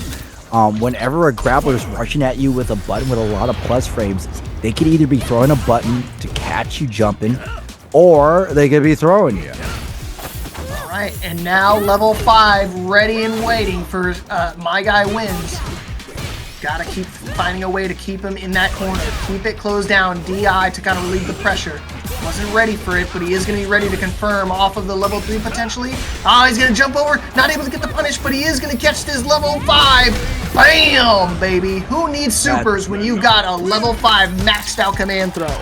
When it does 2,000 damage, then really just having a super is a formality. 100%. It's just optional at that point. It's just there for show. The only number I care about is the one that has a 5 next to it. SnakeofTalins already in the yellow section of their drive gauge. We can do one drive rush canceled. Okay, we're back to green. That's really good. myguywins. Playing pretty patient, but dashes in with the throw. Woo! Ryu trying to open him up some more. Nice throw tech. Only I can throw here. You're not allowed. Uh-oh, command throw incoming. Yep, here we go. Now one more hit could be able to close out this round for myguywins. This dude is on a tear right now. He already won the last match 3-0. He wants to try to do another one, and with the DI, he definitely can do that. Man, that was pretty good. myguywins is looking really strong, especially since this is one of Manon's worst matchups. No, Cap, no fun. He's not your guy. He's my guy. Oh, yeah. Can I just say our guy wins? Straight communist out here, bro. Hey, man. Well, I mean, all I have to do is play Zangief and we got it. Uh-oh. Ah! Careful, one more interaction. No! What are you doing, SnakeofTalins? Slow down. Don't try to do throws. That's Manon's way to do it. Just close out with a simple fireball, man. Or the crouching light punch. That works too. Man, my guy... Leapfrog guy wins.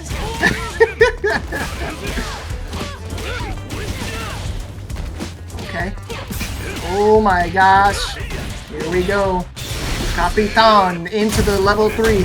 Shinryu Rappa. Thank you, Prime, for giving me the call. Thank you, Prime. Always good given, you know, we have to get better during the tournament too. Oh my god. Using the evasive properties of the command grab to go by the fireball. Great decision. And now SnakeofTalins. Don't do it again. Their lead is being wiped away. We didn't complete the Jinrai. That's the parry. See, that's where I was worried about. Is again, like, you try to play so solid, you're trying to parry the last hit of the Jinrai kicks. You're just asking to get for the Ken player just to cancel it out and do whatever they want. And that's exactly what he did. Instead of trying to finish that Jinrai kick, just gonna dash in and go for the throw. And when you're trying to parry, you have no time to react to that throw. Oh man, light kick to the sleeve. Oh my god, another gosh. KO. All right, our guy wins is looking pretty solid right now, doing with the perfect. Mr. Leafrock on the mic with Kami Don no fun right now. Yeah. Comrade no fun. Duh. Comrade no fun. Reporting for duty. Reporting to the motherland. Yeah, reporting from motherland. I too like Zora Mumdum. Light punch in, my guy wins, goes for the jumping medium and Snakeoftalins. Unlike previous fighters, they will challenge the skies, and this should be a finisher with a level 2. Okay. Wham bam, thank you ma'am. Back to the corner, and here we go. Final round, game number 3, battling it out here. Light kick to stop the drive rush, and that's going to go for the OP. One more command grab. My guy wins. 4 medals. Can we get a 5? Doesn't link it. I mean, at this point, if he gets another command throw, it might be 1 hit away from death. So I don't even think he's gonna have to try to go for it. But at level 3, might spell death. It's not. See how we spell it. It's gonna. Well, it's DEATH because that's what's gonna happen.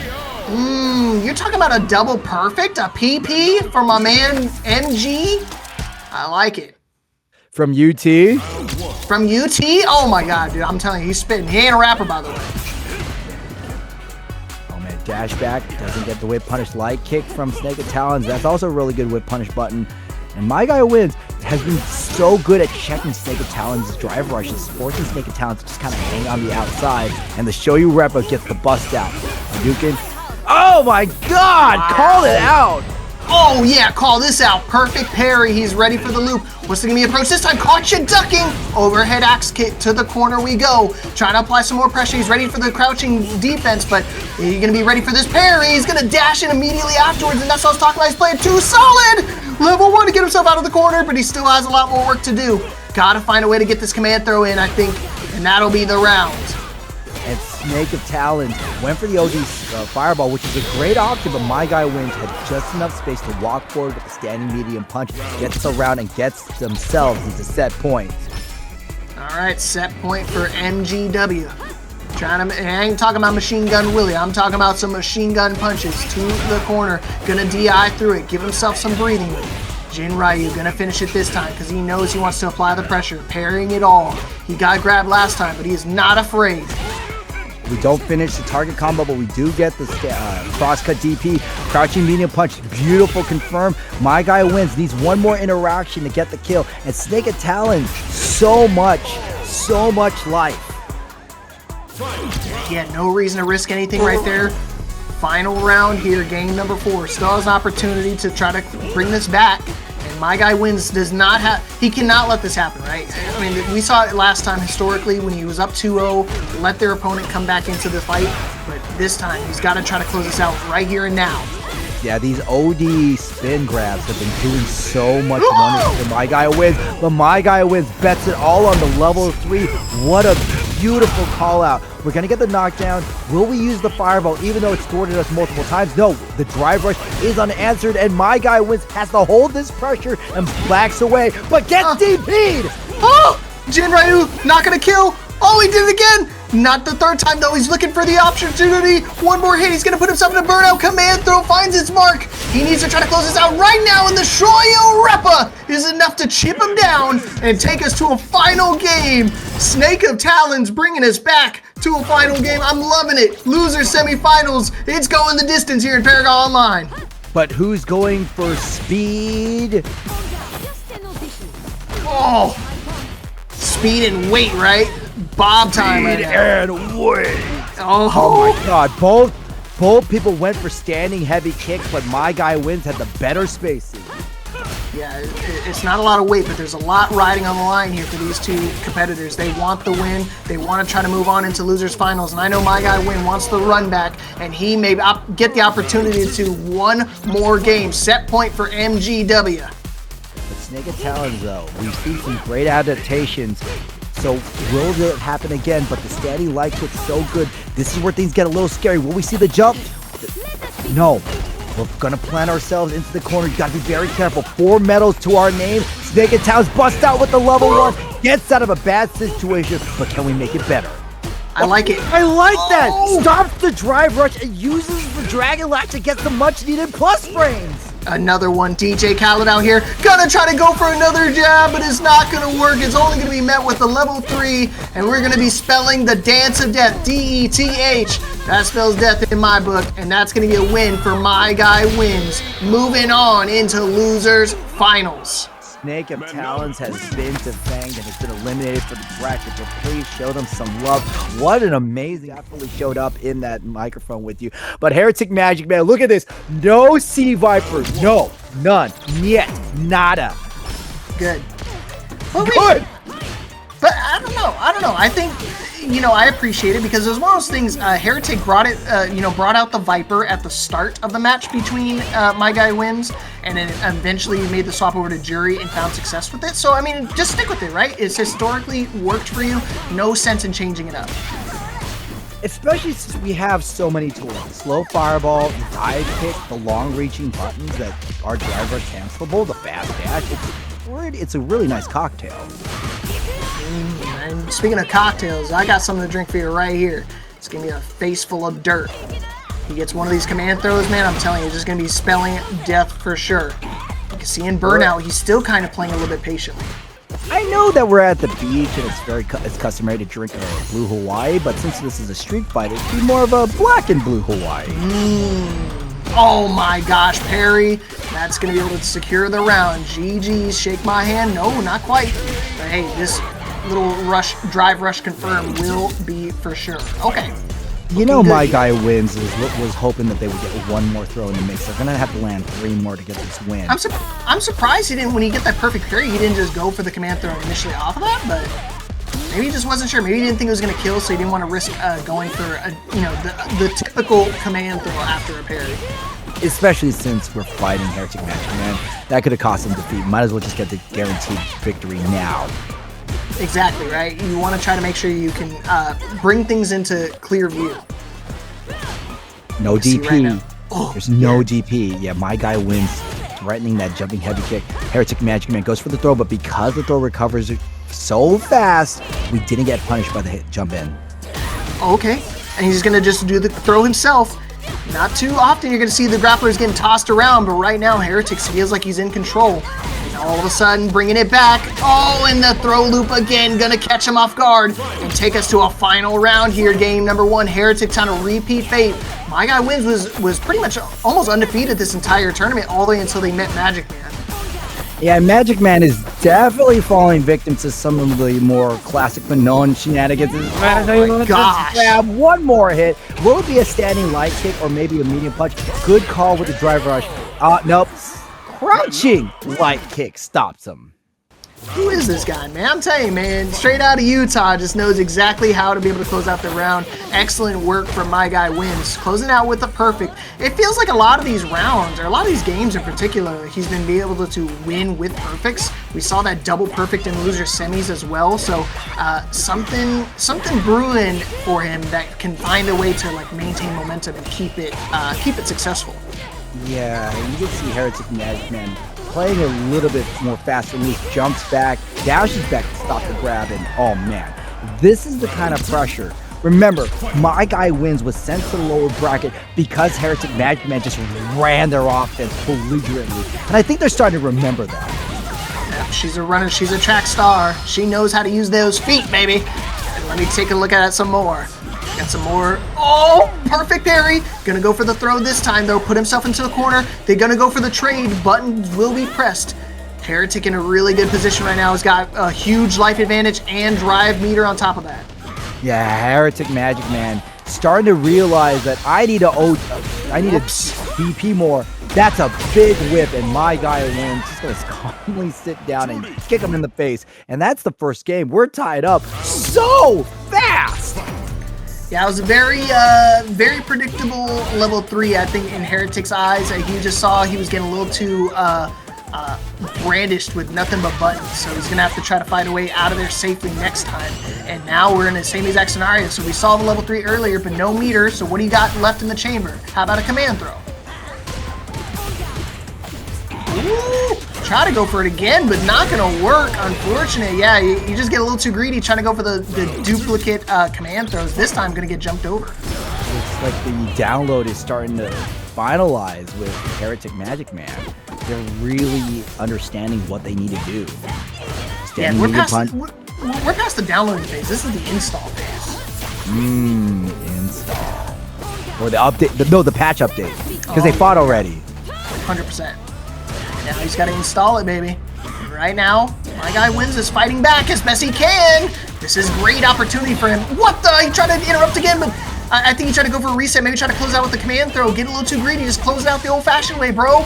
Don't let it happen to you. Don't lose this lead. Don't lose this opportunity. Critical Art brought it all the way back again. And because you got too greedy, dude, he loses their game. It loses it and loses the lead, Leapfrog. That Critical Art is the reason why HereticMAGICMAN was able to take that second game. Oh, again, the install phase, the patch updates, the Juri Han, HereticMAGICMAN really looks like they have MGW's number. You got to just close it out there, my guy. Don't try to get greedy. I know he really wanted to try to get that 5th stack going into a final round, but I mean, you have the confirm. You're already at 4. Like, there's no reason to try to risk going for a 5th like that. It's just so not worth it. Getting 5 medals is not the important part. Leapfrog, I'm gonna go for it. Medals are not important. Games are important. Oh no, Heretic! Jackie, where is the talisman, Jackie? My guy wins. Hey, Oh my gosh, dude, Heretic is in control right now. Set point to move on into grand finals. He wants the rematch. But right now, my guy wins. Doesn't want to end on this story. Doesn't want to end it now. Could definitely bring it back. Getting caught with a cross-up in the corner we go. Doesn't have access to a level 3 yet, but he's getting close. So one more, he confirmed, one more combo could be enough to be able to close it out. And that's going to do it. GG, shake my hand. One attempt at the level 5 is all you're going to get. And it's going to be met swiftly by the end of my boot. And my guy wins has been running rough shot with his judo practitioner, but with thanks to the Critical Art and this level 3 from HereticMAGICMAN, my guy wins has been thrown out of the tournament. Level 2 is all they got. And now, HereticMAGICMAN, you madman, taking the Viper into grand finals facing Doma. I just don't know why, though. I guess the matchup is better in favor of Viper going against the Elena, but I just think your Juri was doing so well. You had such high momentum running off of a dominant performance in that losers finals. Why throw it away? Why try to go to the... I know matchups in certain situations may be more beneficiary, but you just... I don't know. I just think you just stick with what you know. Leap, Heretic is winning. Is he now? Is he now, Captain No Fun? Is he? Is he winning? Is he winning? No, he's not! He's winning. He's not! Okay. I feel responsible for that one. That was 100% your fault. No, I'm with Sandy. Commentator's curse is not real, and if it is real, my PayPal is off. I'm just saying, if you want me to curse your opponent, you gotta pay. I'll say they're gonna land this combo in grand finals. Throw me a 20. As well as you pay me to get it done, but if it doesn't work, you don't blame me, right? Yeah, I mean, that's how curses are, right? Magic is fickle.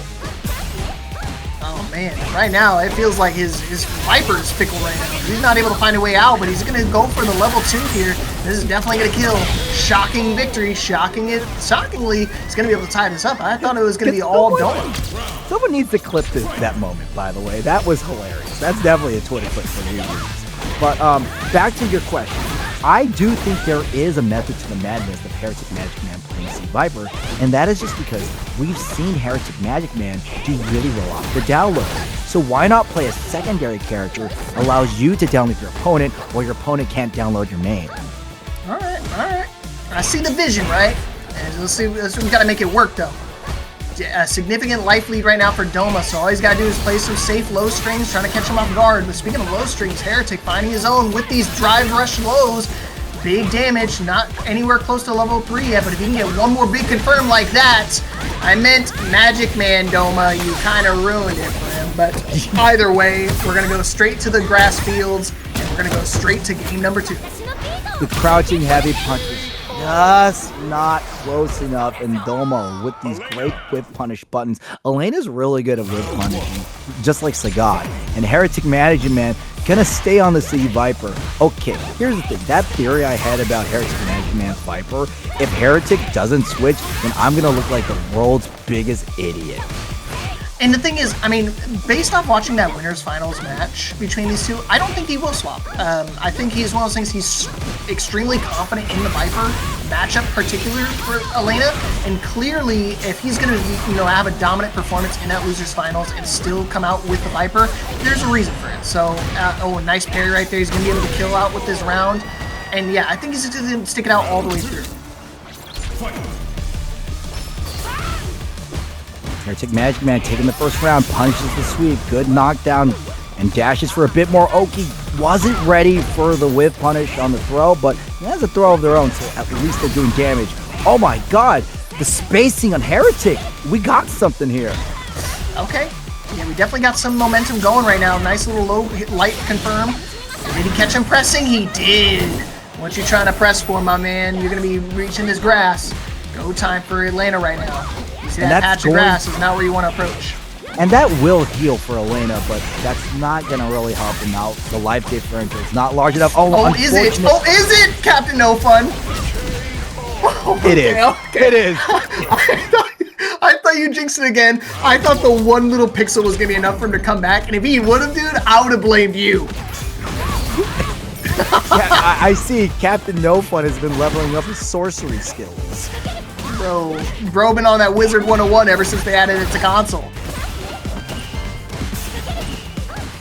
We were talking about magic, but this man, MAGICMAN, wants to be the magician of all. He's got to fight his way to teleport out of this corner, and unfortunately, the only thing you're going to be teleporting is back to the center stage once he wins his round. HereticMAGICMAN lands the crouch heavy punch. We are going to move to the center stage. Goes for the cross-up, not quite spaced properly, and Doma has to be very careful. You are whipping a lot. I called it! Oh, give me that blue stuff! That blue stuff! Okay, Doma back in the lead here. It's definitely going to go back and forth. These guys are definitely fierce competitors. And of course, you got to be when you're down to the final two players here in our grand finals. Heretic got to try to find a way to reset the bracket. And he definitely could. And of course, with the Viper of all characters, we've seen him on the Juri the entire tournament, and you're looking to win it here with the Viper. Oh, great confirm off again. As always. Yo, out of range. Doma is in the winner's side, so they just need to win 3 games before HereticMAGICMAN has to win 3, then win 3 more. Oh boy. And you know, you're worried about winning 3. He's got to win 1 first, man. I mean, 1 set is just going to be a tough task in itself. You can see Doma already taking the 3rd game here, taking the lead in the set. Could definitely close out the tournament now with 1 more win, but Heretic's been showing some signs of life. You just got to find a way to dig deep and get rid of this approach tool that Doma's been utilizing the entire set today. He has not lost a single match in this tournament. Not in the ladder and not in the double elim bracket. We have not. Oh, man. Doma has been undefeated with the Elena. HereticMAGICMAN. We still have 2 more. We still have 1. No. We're going to just die by the C.Viper. Oh my goodness. Yeah, the worst that Doma has dealt with this entire time has only been a 3-1. That's the worst performance he's had this entire night tonight. So if Heretic can get a win here, this would definitely shift the whole tides of the tournament. HereticMAGICMAN gets blown up by the DI though. Challenges with the crouching light, and HereticMAGICMAN being very careful of how Doma is approaching it, throwing the second kick. Just beautiful counter. Oh, whoa! There's a lot of flames, a lot of blue stuff happening on my screen. Not a lot of ones actually connecting, though. These ones are definitely going to connect. Dash to the corner, going to catch him on the low. Actually going to be able to duck it this time. Whoa, the interrupt! I can't believe he pressed there. Oh, so gutsy from HereticMAGICMAN. They're not going to sit back and down block all day. They will be a lot more aggressive. Oh my god, got caught by the delayed press, and HereticMAGICMAN falling victim to the level 3, and that's going to tie up the rounds. And it's going to be set point versus survival point for these two. Here we go, tournament point. 1 more round for Oni's DomaXD to be able to close it out for our first ever Paragon Online Street Fighter event. And with that whip punish from Doma already, we're off to an amazing start. Doma using a little bit of their drive gauge. It's coming back. HereticMAGICMAN takes these guys and gets clipped for the trouble. Oh, he's ready. With that jump back. Is he winning though? Oh, hold up now, hold up. Don't count him out. Now he's in burnout. He's just got to find a way to swap the sides. If he can get it back there, that'd be crazy. The jump back is going to be able to get the range. Not going to be enough to close it out. He whips the combo. Not at the right spacing to really take advantage of anything. Remember, we still have one round apiece. HereticMAGICMAN can end this, especially since they got critical art. But Doma has the drive gauge. One more hit. It comes in with the drive impact, and the wall splat to the anti-air. Doma is going to be your Paragon champion. Unreal.